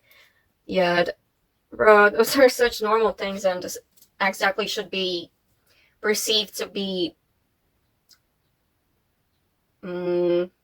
what was the word? Like something you want, something you need. But yeah, there's maybe you sometimes have a blindfold of what is good and what is not. Maybe you just are so optimistic that you think, oh, everything must be so good. I hope to be living in such a innocent world. Yet it's hard for you to open up your eyes to what cruelty this world is actually living in. Maybe you want everyone to be nice to you, and that makes you so sensitive to criticism. You're driven by love, you're driven by inspiration and innovation, but people just may sometimes see you as an outcast, okay? So yeah, let's now move on to the runes. Let's move the Vatpala card to Lilith. She will guide your card. And Citrine can stay here. Okay, let's see the current energy of the patterns, of your shadow patterns.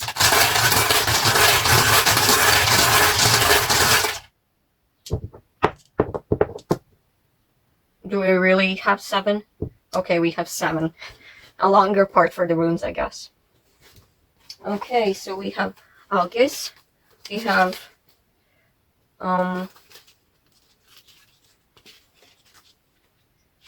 Perf.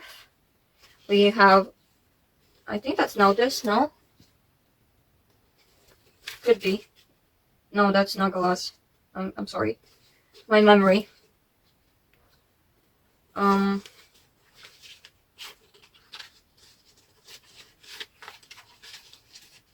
We have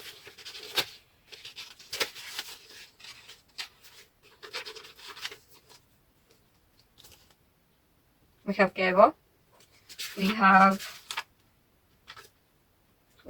Gebo, we have August, we have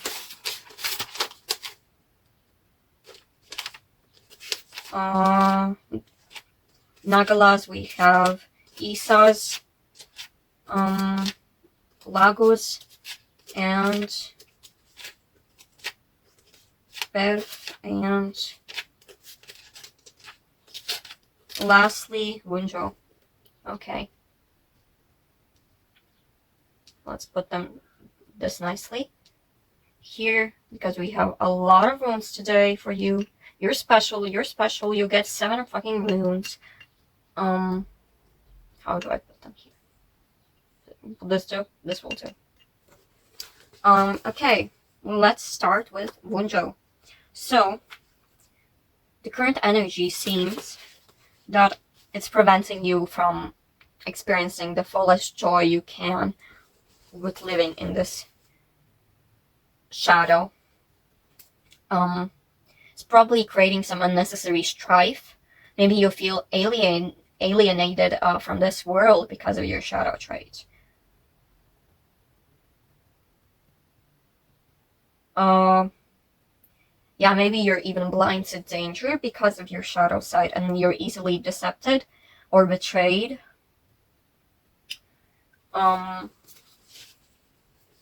You strive for perfection, yet it's hard to do when the world just seems so unsupportive of you, okay?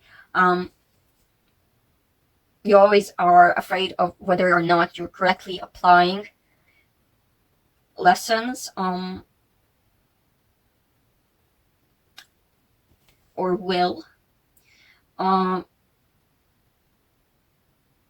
Your expectations probably are ruined because of this cruel world, and your trust probably gets betrayed a lot.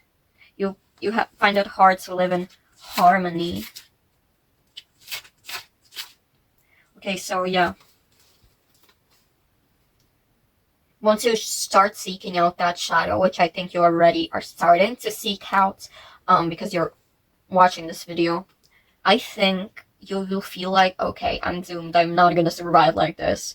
I must change this. I must change myself. I must eradicate the shadows of which, no, you're not doomed.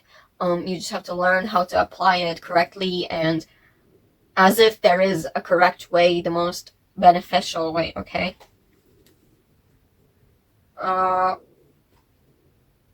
You have to step out of some emotional dependencies, some emotional addiction even. There's some stagnation with your attitude toward this world, and maybe that's what's making you feel lonely or delusional. Maybe you feel like you've been living in your own fantasy too long.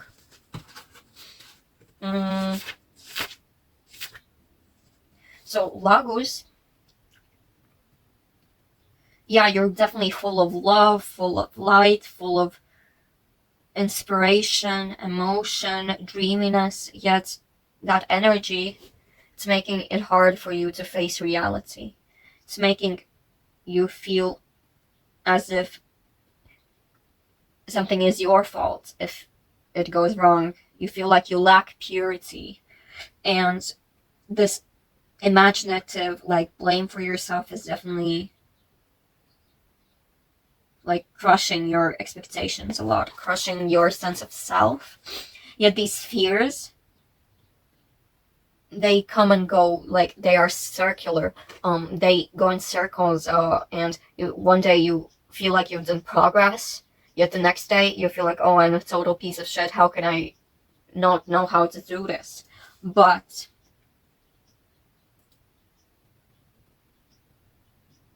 you have to be aware that you can't let people manipulate you. You can't let them destroy your moral stability.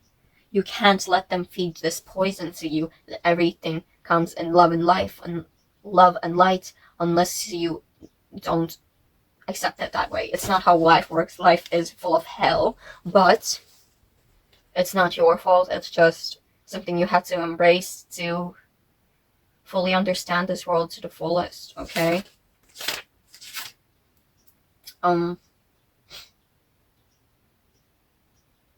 Maybe you've been like hiding who you are truly because to preserve yourself, to preserve those fears from letting get the best of you. You are avoiding harsh reality, yet you're not ego conscious yet. You have self-control, but you're not living in unity. Thing is, your view on this world may probably be dull and very delusional, if I can say that. But this lack of change is the only way that's like preventing you from, well, changing to someone who truly aligns up with their beliefs, aligns up with their purpose in this world. And Hagalas. I'm sorry, I called this one Nagalas because it looks like an N. It's Hagalas. I'm stupid, I'm sorry. Yeah, there's definitely a lot of stagnation in your life currently because of you not embracing your shadow side fully.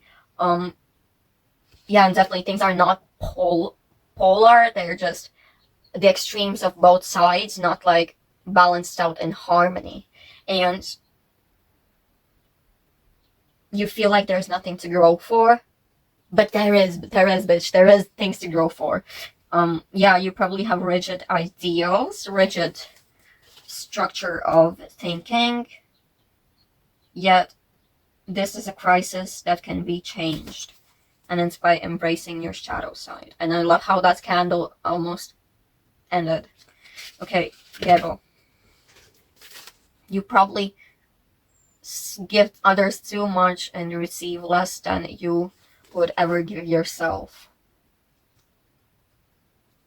You don't allow yourself to receive moral boosts, or you don't receive compliments well.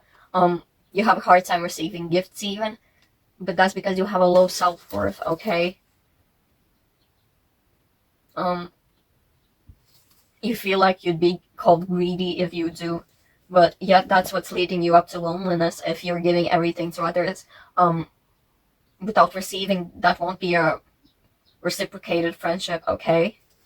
You'll just make them dependent on you, and you won't receive any of the friendship, only just someone to give for, someone to give all your energy, someone to over-sacrifice yourself for. Yeah, that's unbalanced behavior. That's being dishonest to your own values, yet it's the shadow you have to work on. You have to work on it and learn how to work with it, how to embrace it. And lastly, we have Algis. Yeah, sometimes I think you are tuning into the higher power of your shadow. You're tuning into the energy of trying to find out what the fuck is wrong with your shadow, why you have to even face it, why you have to embrace it. You're finally feeling more courageous to enter this hidden danger. Yet, these divine forces will actually help you achieve to be the person you are meant to be, pal, for. Keep on the good work and never give up, okay? Let's move on to the tarot cards. So, yeah, let's continue. So, something you have to face regarding your shadow side. The King of Wands, represented by Asmodeus. Something to forgive. The Two of Swords, Halfas. To release. The Four of Cups, represented by Shocks. To embrace. Ace of Cups, Boer. To learn. The Two of Pentacles reversed and Ammon. To seek. The Chariot reversed. To accept.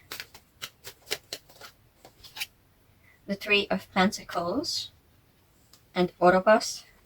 And to know. The Hanged Man. France. Okay, interesting. So to face, you have to face that, you have to stand up for yourself, or else nothing will go your way. Your wishes won't fulfill, and you just have to lead up your life. And if you just end up people pleasing everyone all the time, you won't be you anymore. You won't be you. You'll just be an asset of the other people you're people pleasing. You have to be the leader of your own life. And by that I mean that take control into your own hands, okay? You need to do that. And then to forgive, we have the Two of Swords. So you must forgive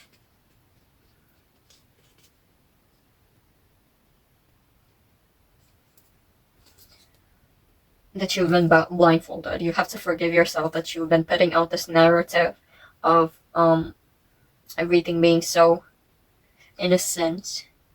You have to forgive yourself and move on to life with eyes open, with truth in front of you. There's no need to hide. Just forgive yourself. To release, we have Shocks, Four Cups. Release that distraction. Release that distraction over from delusion to reality, okay? Embrace clarity and release lies you've been telling yourself. You've been definitely focusing on something else that isn't the important part. And release that, and then you'll gain clarity over your shadow side. So learn, no, to embrace. We have the Ace of Cups. Enjoy love towards yourself. Enjoy the love of your own shadow. Only by accepting it can you truly live the best with it, because you can't get rid of it. You can just embrace it. You can work with it. You can work on it.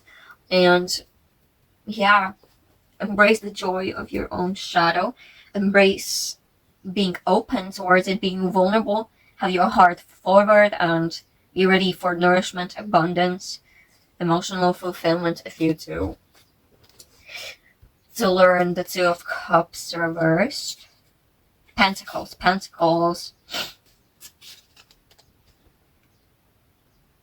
So yeah, it's time to know when you are actually doing great and when you're pretending to be doing great. Maybe you just don't want to face the true reality. That's why you're pretending that everything is cool, everything is alright, but instead you're just actually not doing so well. I could see that. You have to learn that you've been ignoring some truths, and something about your shadow side has been making you not go with the flow, and it's been making you like a puppet, you know? Fucking hell, the video cut off, and I have to think the last thing that got saved was this one. yeah, I hope I said everything about that card, but let's move on to the Chariot reversed. That was to seek.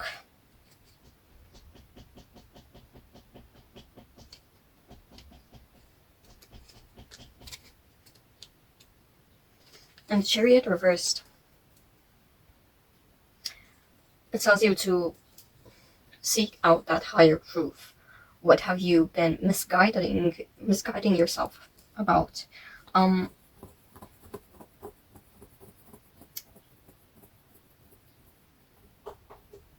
Seek clarity and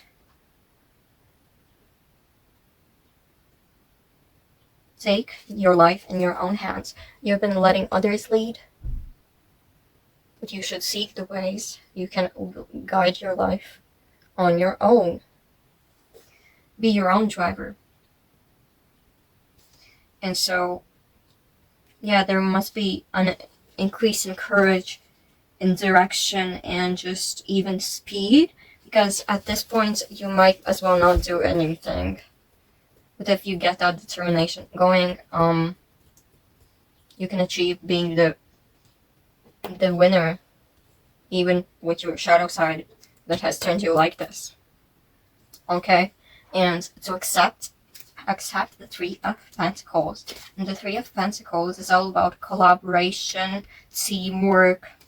And so the thing is, you have to find a delicate balance between for what everyone does and what you do to others. Don't put yourself in this like server position. Don't serve just for others.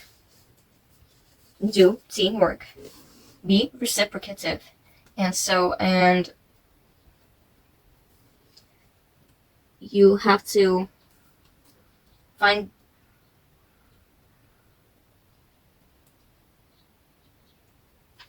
not only just follow others and serve them or do all the work yourself by just giving your energy to others, or you don't have to like literally give all the control to others. You have to find that delicate balance, and with that you can go with the flow and create the most innovation, creation, most noble product of the human mind if you learn how to do teamwork. And to know we have the Hanged Man. And so you have to know you've currently been sacrificing yourself to others. But you have to introspect on it, pause, and realize, have you been sacrificing too much? Have you been sacrificing your life to others? You have to realize you have to take what is yours. Take back what is yours. Take back your power before it's too late, because you eventually can just become a servant to this world if you don't stop just over-sacrificing for others. And then new roads will emerge and possibilities will develop. Your shadow might be the one making you have this point of view, but this is a sign like on the road letting you know things are about to get interesting, and that could only happen if you pick the right choices available on the crossroads of your lives and don't give them away to others and just say, fuck it, I think everyone else needs it more than me, which you also need things. And so that's all for today. Thank you so much for watching. If you can, please support me and watch the extended. That would be so appreciated. And yeah, bye. I love you so much. Hello there, pal fives. Oh my god. It's once again such a long reading. And I'm finally about to be done with it. So how are we feeling? I hope well. I'd never want my viewers to feel bad. But yeah, it's been a month since I started doing this reading. Also, happy April. I hate April Fools, but new month. So today we're doing some prosperity rituals and shit like that, but you know, you're also doing your reading. And I hope it won't turn out to be one big ass joke. I hate April Fools. I'm for real with y'all. So, yeah, if you chose the Aventurine, my language skills are a joke. If you chose the Aventurine and Two of Pentacles, which is Amon, which was hiding under Amon's name, this must be your reading. Let me check if I actually chose the right things for this pile. If I actually, gosh, Amon Aventurine. Yeah. Okay, so a reason you might have chosen Amon is your shadow side, you know, could be linked to you could have a problem with balance, okay, with harmony, with creating harmony. Maybe you always wander off in the extreme sides, which I get so much, especially with things like health, like mental versus physical health. This might be my pile, but let's see. You might also have your shadow impact the way you dance to the beat of your own drum, you know. Maybe you have a hard time expressing yourself and you're like assimilating in society rather than trying to be your own self. Maybe that's preventing you from being your own self. Perhaps it has to do with ignoring the truth. But yeah, it definitely stops you from going with the flow. Makes you overthink. Makes you step into extremes. Maybe you're explosive. Well, damn, I'm definitely talking about myself. It's my pile. Okay, welcome to my pile, bitch. I'm gonna be watching this later. Well, why do I still have the citrine here? That's not your pile stone. So yeah, welcome to Chaos Town. It's my time to shine and yap about myself, I guess, which I'm already doing. I'm sorry. Let's move on to the astro dice, okay? Let's see what we've got here.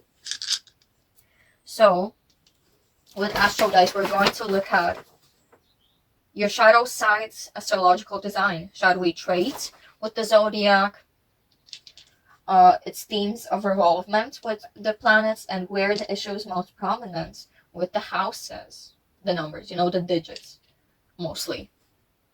You know, I'm very particular about digits and numbers being not the same thing. I make fun of people who,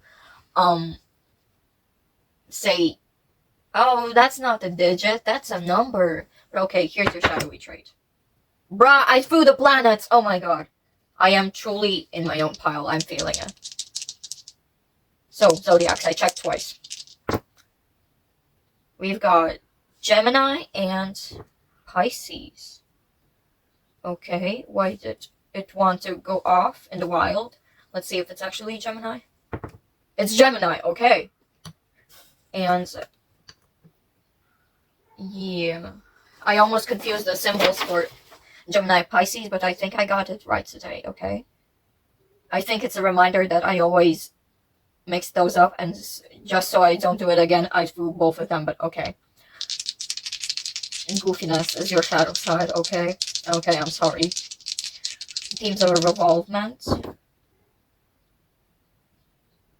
North Node.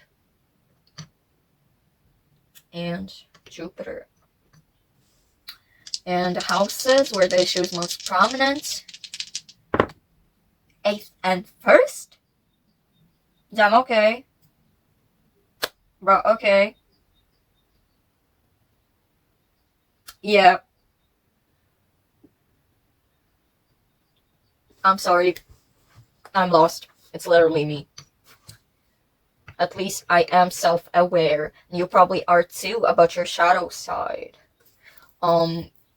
You're trying to solve it. You're trying to transform it. You're trying to get rid of it, but it's always going to be a part of your core identity, your core self. You cannot name yourself without the shadow side, which I see that the way you can get to getting away with your shadow side, it not being an issue, is by healing it, is by letting it guide you on your path, letting you find how to embrace it. Embracing is key here, and integrating into your daily life without letting it get you into trouble is also another thing. It's gonna be easy for me to speak with you because, well, it's a pile literally designated also to me, not just you. So yeah, the shadow side, you rather should expand its horizons rather than trying to escape it. It definitely could make you very emotional, chaotic, explosive even sometimes, which today I was so explosive and chaotic. But yeah, you should also implement like discipline in your daily life, but not letting it get to destroying the parts of you that are your fucking core. Okay. Yeah. The shadow of you is a very, it's been here, it's been lingering here for many, many lives. And it definitely is something that has maybe even led you to occults in the first place. The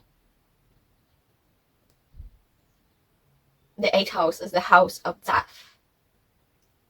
And so your shadow side has even maybe sometimes created such an emotionally confusing state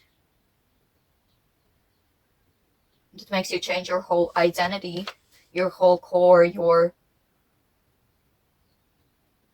truths, your opinions, your beliefs, just because you wanted to assimilate, just because you wanted to be someone who people would accept, but rather than letting people get to your shadow side and letting it control you, you should embrace it. Because your shadow is a beautiful side. We have literally Lilith here.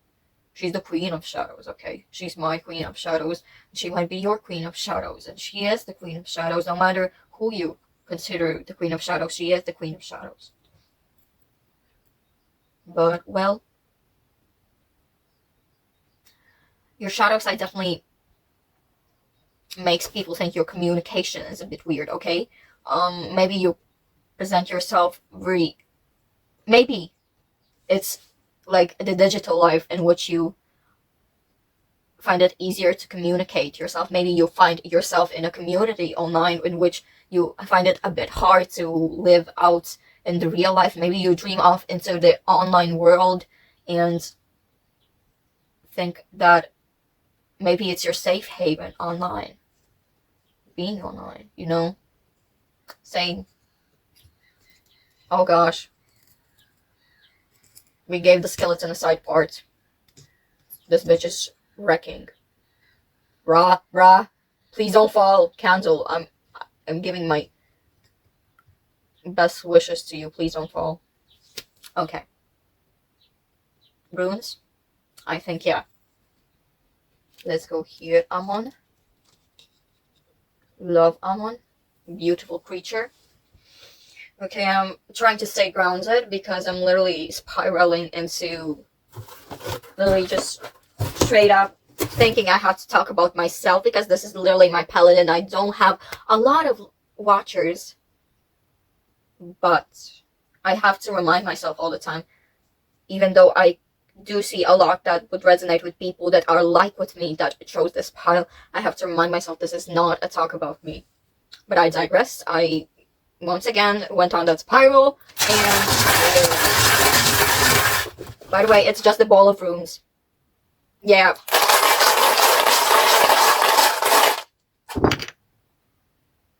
Spirits are telling more, and I know which ones to definitely choose. Okay.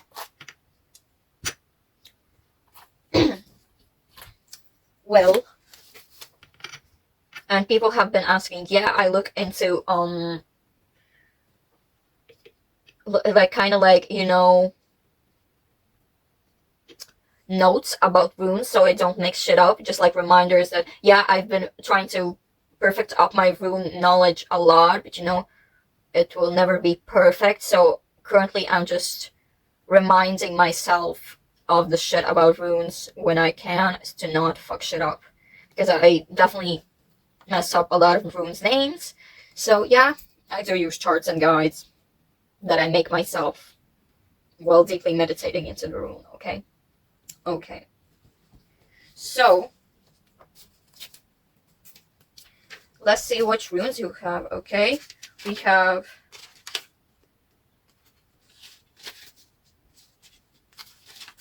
and yeah, those are handmade. Those are fucking handmade.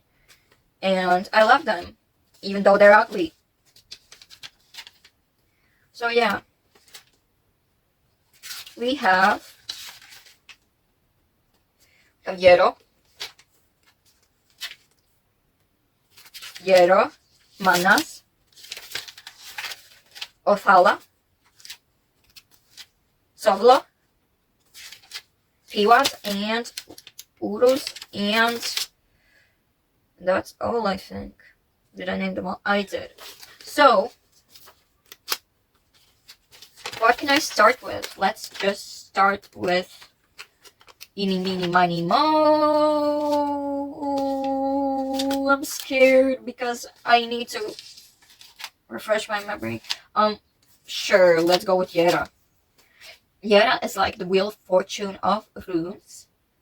And if you know what the wheel of fortune, not the year of fortune, means in tarot, then lucky you, you know Yera almost, okay? There's different aspects, but Yera is year.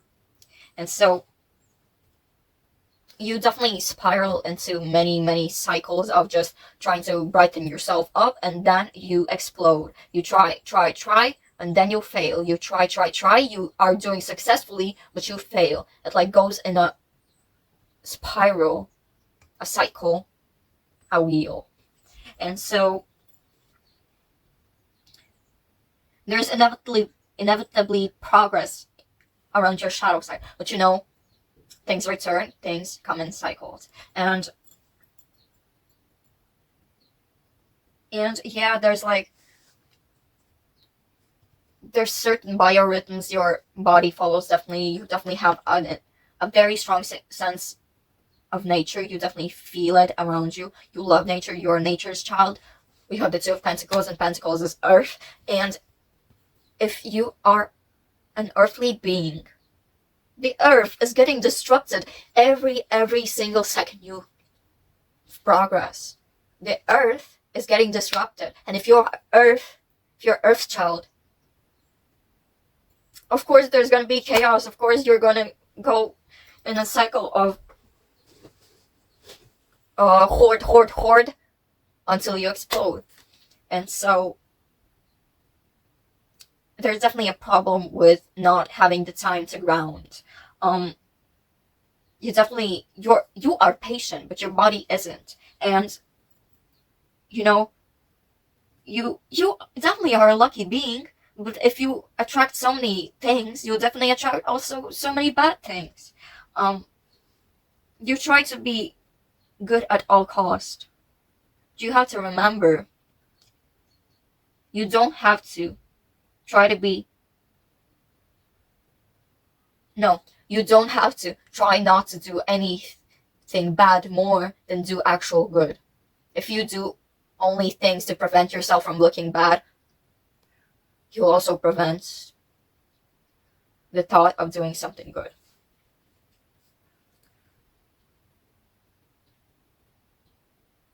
Okay,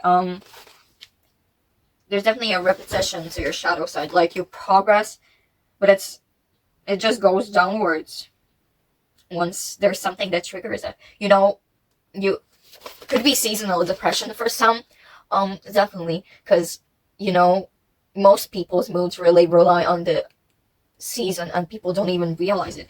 It also has to do with things like the school year, which here definitely is going on until summer, and all summer is free for us in Latvia. And so if summer is free for us in Latvia, of course we're going to be feeling more free, more sunshine and rainbows, and not just because of the school year, it's because the sun is the brightest. And let's go forward because I don't want to make this too long. We have manas. You definitely have a distrust in humankind. Humankind is definitely one that has ruined the earth more than anything natural. We are natural, but we are bringing in so much unnatural that it hurts. You know, when people excuse things like animal brutality just because they think it's the cycle of life. No, the fuck it isn't. Humans have become way too powerful and they're destroying everything that feels wrong to them or everything that will benefit them if they destroy it. It's awful. And you keep thinking about this all the time. You think too much about how to prevent all these things. You are too aware, okay? You are conscious to the core. And your over-consciousness, your overthinking, your over-analyzing is also one thing that leads you a downward spiral. You are way too intelligent, okay? You're way too empathetic. You just need to self-protect a little bit. You need to self-project that kindness onto yourself too, pile 5. You definitely would want the social order to be more actually in order, okay? Like me, I want to be a revolutionary. I want a revolution. I feel the same energy from you. You want to be a good influence to the point of, yup, thinking, of being too conscious of your bad things, to not notice how good and worthy you are.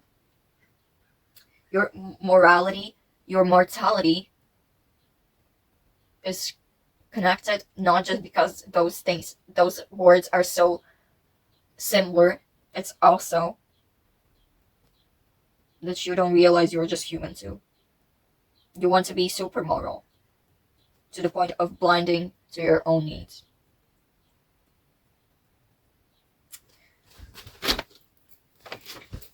Okay, next we have Ophala. And yeah, definitely, you're super moral. Like super moral. And you want this world to become a better place, at least in your carnation. And the thing is, you don't believe in yourself much, you doubt yourself. You don't realize what you possess. And you definitely realize you can't make this world a paradise, a haven, but you underestimate yourself, okay? You give people so much freedom. Oh my god, I see a cat in this. Maybe you don't, but in the perspective I do, I see a cat here. Let me destroy. I'm not gonna destroy that kitty. There's gonna be a kitty just sitting here on the candle. It's just wax, but okay, that's a kitty. That's a kitty. And you want to be so productive that you forget rest. You forget rest. And that makes you such an order. Oh my god, the kitty fell. You want so much order that you create lack of order in your own life. See? That's a kitty. That's a kitty. That's a fucking kitty. I hope the focus of the camera gets to it. That's a kitty. Okay, goodbye, kitty. Rest in peace. And yeah, your biggest fear is of evil. That you face it every day. Yet you're so afraid of being something that you hate so much. You always are way too conscious of your silly mistakes that it feels awful to be on this earth that is way more evil than anything you have ever done. But okay, let's go forward with Sobolo. One thing you do is set up false expectations for yourself, okay? Something way too big. You create inhumane goals for yourself. Maybe you are not a human, and you're in whatever, you get it. There's definitely more than just humans that have souls. So you are very afraid of giving bad advice. You're afraid of guessing. You're afraid of looking bad. You're just afraid. You're gullible to fear. You're gullible to overthinking. You're gullible to over analyzing and letting it affect you. That's sad, pal. 5. But I get you so much. You are mistrusting of anything. You're mistrusting of your own intuition even sometimes, because you feel like, oh, what if that's misinformation? Maybe that's just my mind making up crazy shit. That's no revelation. That's just delusion. You think to yourself all the time, probably. But guess what? No. Your intuition is very strong, especially if you have the Pisces placement, the eighth house placement, the Jupiter placement, the first house placement. First house, little bit, literally consciousness. Bro, you're so conscious. And you're so afraid of not taking any action. You'll just... This hurts because this is little shadow work I'm doing, which I actually just wanted to help you. I just wanted to do your shadow work with knowing your shadow, okay? But I'm doing it here myself. I'm screaming at myself. I am literally stating the obvious about myself in front of the camera. But yeah, you don't feel worthy, okay? You don't feel worthy. I don't either, but we're gonna get through this, and we are worthy, okay? We are worthy, pile 5. But yeah, our sense of justice is way too impacting of how we view ourselves. We want the best for others, yet we forget to do the best for ourselves. We are like the hanged man. We sacrifice ourselves, feeling like that's the only way to make life better for others. We are warriors. We are strong warriors to honor, to clearly, that should be in control of decisions, that are the fairest, that are the most faithful. And the fact that there can be peace, there can be peace. As long as there's no stupid people. And yeah, we have a very rational air energy to us. We have very analytical and victory-oriented energy that can lead to perfectionism. Okay, about 5, perfectionism. But let's be honest, you know that you're a perfectionist, okay? You know that. But let's not stagnate, okay? Let's progress. Let's let ourselves free, because we want freedom. Why not give it to ourselves? Because that's the first thing you can do. You can do anything you want. There will be consequence, but you can do anything you want. But you want good. You want justice. So don't be a tyrant to your own self. And Odo's finally, health. Health, bruh.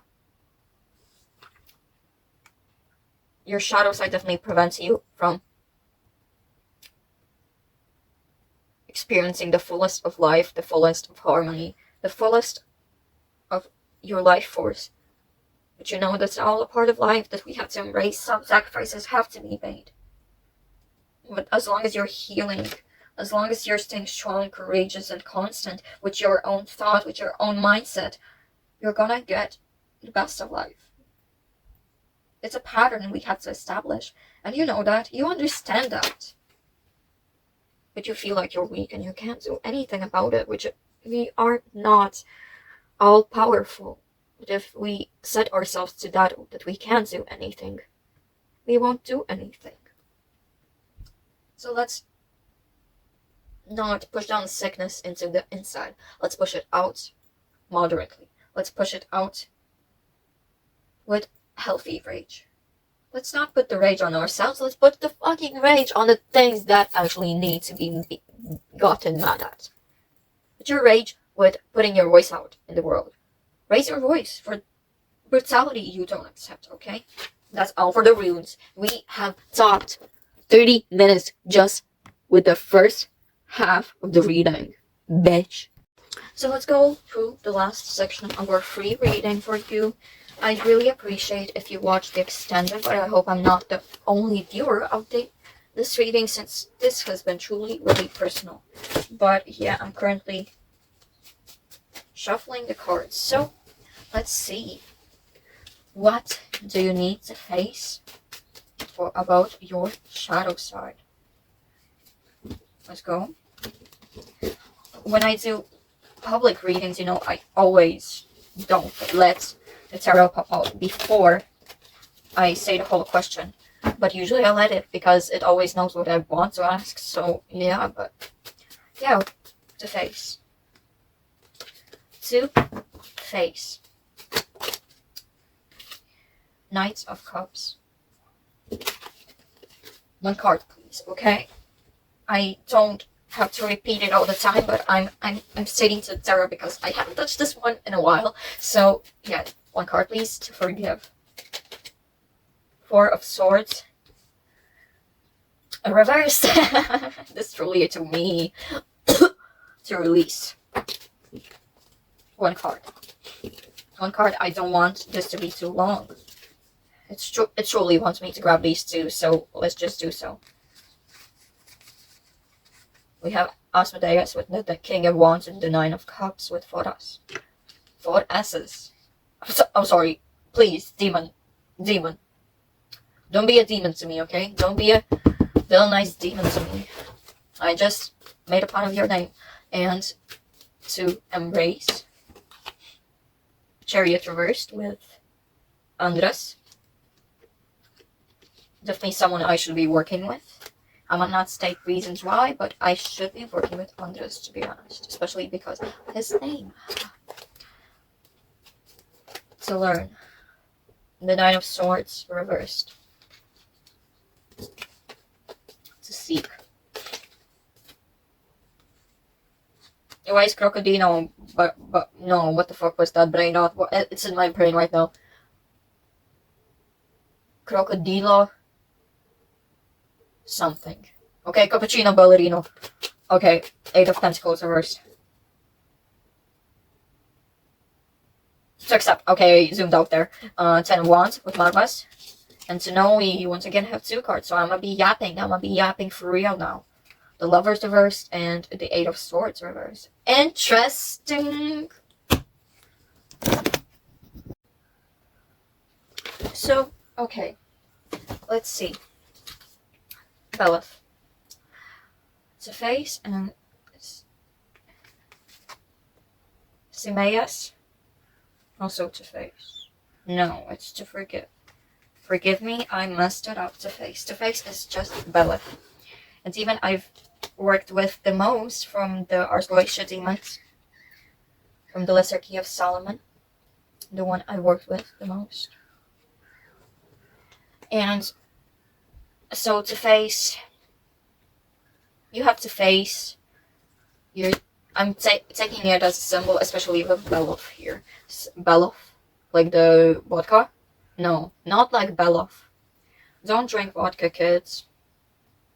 Unless you're super sure that you want to and it won't affect you badly. Okay, kids. Okay, kids. So Beloff, I'm taking it as a symbol that. Yeah, something you had to face about your shadow is right in front of you. It's a message you definitely have been receiving. You just haven't put it to action. There's a message you have been receiving that you haven't put to action. And the Knight of Wands. It's my cups. Did I say wands before? I hope not. Cups, it's the Knight of Cups. And the Knights of Cups. He's a romantic, he's very, willing to go everywhere to get his love of life. Yeah, maybe focus on yourself, bitch. Focus on something you can fix yourself before you go on and try to fix others, because I do see that I can fix them mentality in you that has been making you ignore the actual bad sides of people who are close to you. If you're not close to people, you see their true colors way more easily. But with your close ones, I definitely see that you have pink shades around them. So it's a message someone you've been trusting, someone you've been giving your energy out to is taking advantage of your shadow. Here, I said it. To forgive, we have, okay, forgive yourself. You've been restless, you've been draining yourself mentally, you've been literally ruining your mental health sometimes just because you're a perfectionist bitch. But you know what? I'm definitely gonna be brutally honest here. You're just degrading yourself that way. But it's okay. Everybody makes mistakes. It's okay to set yourself back. It's okay to regress sometimes as long as you get back up. As long as you get back up, forgive yourself. But there's nothing you should hold a grudge on forever. If it's a grudge that definitely can't be taken back, you just let it go and let the person receive fucking karma. And yeah, if there's no karma to give, the karma is only something you can change yourself, bitch, change it. And next we have to release King of Wands, Asmodeus. What is Asmodeus? The king of lust, you know. You have to release your temptations world. You have to take and lead up your life. And I see that you have been kind of, not gonna lie, you've been indulging in purity culture to yourself. To others, no. You've been engaging in fucking purity culture. And yeah, just let it free. Let yourself go wild, okay? There's nothing bad about lust. There's nothing bad about desire. There's nothing bad about fucking arousal. So, just let it be. Be your own ruler. Be your own King of Wands, no matter your gender. Be the King of Wands. Release the stuff that's been holding you back from doing the things you desire. Release your temptation into the wild and just commit those fucking crimes, okay? Be gay to a crime. I'm not saying y'all all are gay, but I feel like there's a lot of gays out there. There's a lot of queers watching this right now. Because, you know, I'm a queer creator myself, of course. To embrace, we have Foras. 4 asses. As I said before, oh my god, I'm sorry. No one's offended. I'm just saying it to be extra careful. I don't think Foras is mad. He's literally laughing at the joke, I think. If that's not my bitch, let your intuition guide you. Trust your gut, trust your heart, trust your intuition, baby. And yeah, I trust that Foras is laughing. I'm trying to not overanalyze it and say that, oh, it's just delusion because I want to be safe. No, Foras is fucking laughing. Now he's laughing at me, not at the joke. Okay, 9 of Cups. Embrace your wishes, embrace your truest desires, embrace the things that make you feel alive, that make you feel happy, that make you feel luxurious. No matter if you feel selfish sometimes, it has to be done in order for you to be happy. And if you're not happy, you're not happy, okay? You're not happy if you are not happy. And you need to be happy in order to give out the happiness to others, you know? You can't love others if you don't love yourself properly. So, the same applies to happiness. No matter how miserable you are, your miserable life will affect how miserable others are around you. So, be happy! Don't worry, be happy. Don't worry, be happy. Be happy. Be happy. It's okay to be happy. I know there's some of you who are kind of like, yeah, I'm gonna say there's some people out there watching this who definitely are like,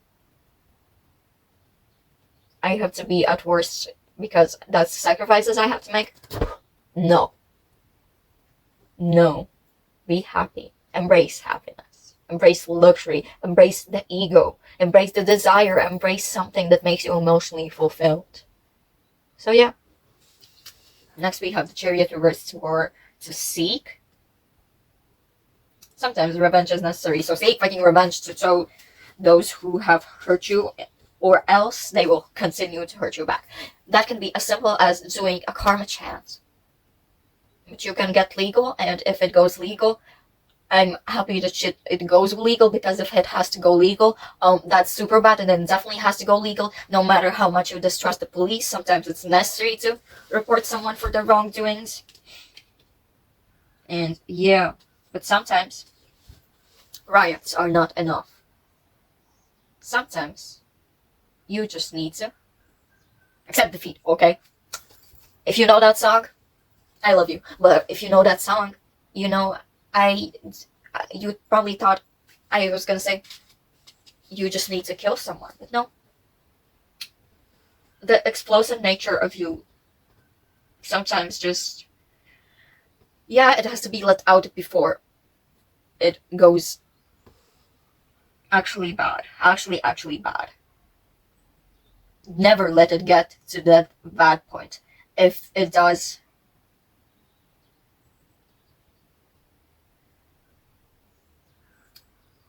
yeah, words are not enough. But don't kill anybody. Not even an animal. Don't start with kittens. That's how serial killers are. Oh my god, don't kill kittens. Don't kill chickens too. Don't kill cows. Don't kill. I'm sorry, going on a vegan rant. Yeah.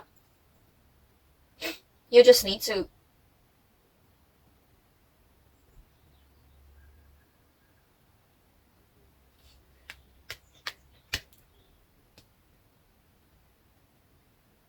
I accidentally read these two as separate ones. This one's to embrace, not to learn. But I guess that was meant to be. Let's just continue on with Andras being the embrace. So, yeah. Embrace defeat sometimes, embrace that you've been misguided. If someone fact checks you and you end up being wrong, don't be stubborn and don't make up bullshit just to put the other person down. Okay, I'm even guilty of that myself too. Yeah, I'm so afraid of being wrong that I just go wrong to not look wrong. I admit that's part of healing, and so should you. Um, but also sometimes you just need to ignore the shit happening, and that's something the counselor said today when somebody did me wrong once again, and I kept exploding because I let it get to me. And I hate when people are so, like, yeah, action. When I hate when people don't realize action speaks louder than words. You can't just blabber something up. It's easier to speak than to do it. But I agree with her. But I accepted defeat. I didn't want to fight because I know if I ignore someday they'll stop. But it's so torturous. It's so torturous. Like, when I ignore them, it's so torturous. Sometimes you need to explode, but sometimes explode into a fucking pillow. Stab it, stab the pillow, scream into it, go into the woods, sing your guts out, no matter how crazy you sound. Write a poem. Do anything that will make you not do anything bad to others or yourself. If you're doing bad things to others, do you know there's a justifiable reason why? Because violence is sometimes the answer. You're not doing bad things. You're just banishing of bad things. You're pushing the bad things away with their own negative energy. So yeah. To learn, we have the Nine of Wands reversed with Macosius. And yeah, setbacks are okay. Setbacks are nothing to be worried about. Setbacks are normal. Delays are normal. Don't be impatient. Don't let your body be impatient. I know you're a patient soul. You've lived on through so much and you've experienced so much, but there's been a lot of delay. There's been a lot of setbacks, and it's completely normal. When you learn how much people have gone through setbacks, you realize how much more important not giving up is than you know it is. I know that you know that it's important, but you don't know. You don't understand how much more important it is than you think it is.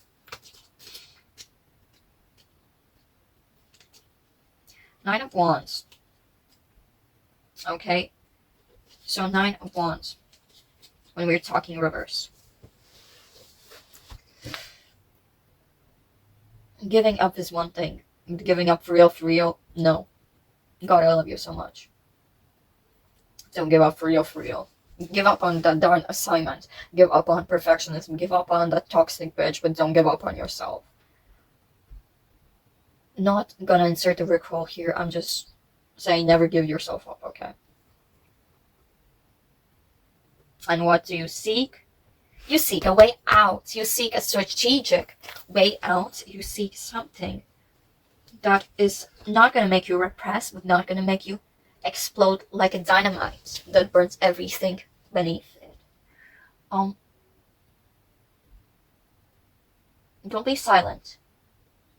You don't be violent. Sometimes violence is necessary, sometimes silence is necessary. But moderation is key. Take off that blindfold and realize both sides have a point at something. There's such thing as polarity. And it's gonna vanish one day. But there's a way to make it vanish easily. It's to banish. It's to initiate the banishing. It's to break free of the prison that imprisons you. Seek that. Seek help, okay? You can help yourself even if you're afraid to ask for help, but being afraid to ask for help is a red flag. And so you realize there's a need to heal if you're afraid to ask for help. It's getting dark here. Not just because the sunset is coming soon, but also because we're already talking about such conversations and we're not even into the extended. So next we have the 10 of Wands. What was things to accept? You are not a burden. You are just a human being. And yeah, it's okay to give up sometimes. You're not supernatural right now.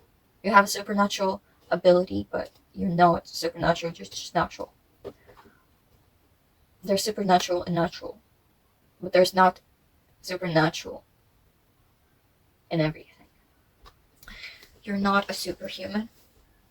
Even if you're not a human, you've carnated as a human.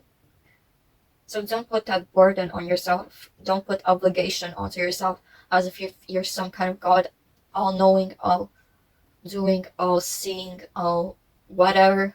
You're not God. And even gods, if you're a polytheist, you know they have also sides which are dark, which could need healing. But that's normal. Everybody has a shadow. And yeah, setbacks are normal, giving up is normal. It's just not normal when it makes you think that the only way out is giving up. I'm playing with fire here, yes. But if that makes me not give up entirely, it's okay. You know, you've had a death of the ego a long time ago. Yet, you never closed the cycle. You never closed the door which lets in the negativity. So there's something you need to just accept as done. And lastly, to know. You have the Lovers, and did I read this as the Eight of Swords? Yes, I did. I forgive myself. I hope you do too. Let's say that this is the second Eight of Swords here. Yeah, because, gosh, I'm embarrassed, but what can you do? I can only forgive myself, and I hope you will too. But this is the first Eight of Swords, okay? We're playing by these rules. You're playing by what you see is what you get. So, what I saw is what you get. Okay? Call me life. Call me tips. Call me life. Yeah, to know. Lovers reversed. Eight of Swords reversed.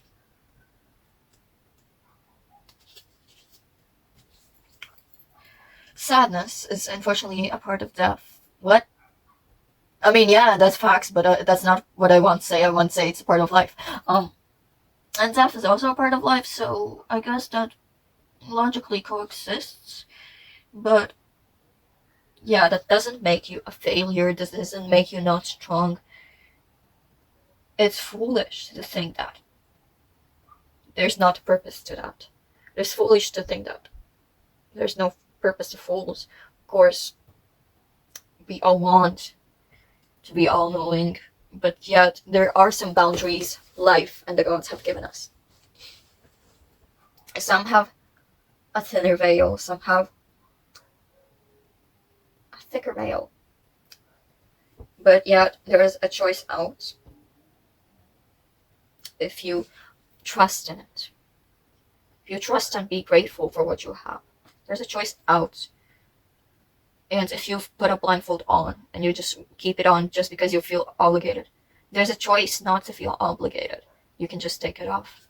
Take it off. Woo-hoo. I hate Taylor Swift. And that's my choice. If I want to, I could just listen to her music all day, but I hate her. That's my conscious choice. And, you know, there's some harmful people you've chosen to still be in your life. But if you think that's necessary, sure, it's necessary. But don't repress what you feel deep inside. Don't repress the instincts, the temptations that sometimes arise, because sometimes that's just higher knowledge, because we're at our most spiritual, at our most primal, okay? No wonder monks go on such long fasts. They go on to hurt themselves by, for example, putting their hands up and living 50 years with it like that. It makes you experience the true nature of the cruelty of life, and it makes you conscious, it makes you aware, it makes you conscious of your subconscious.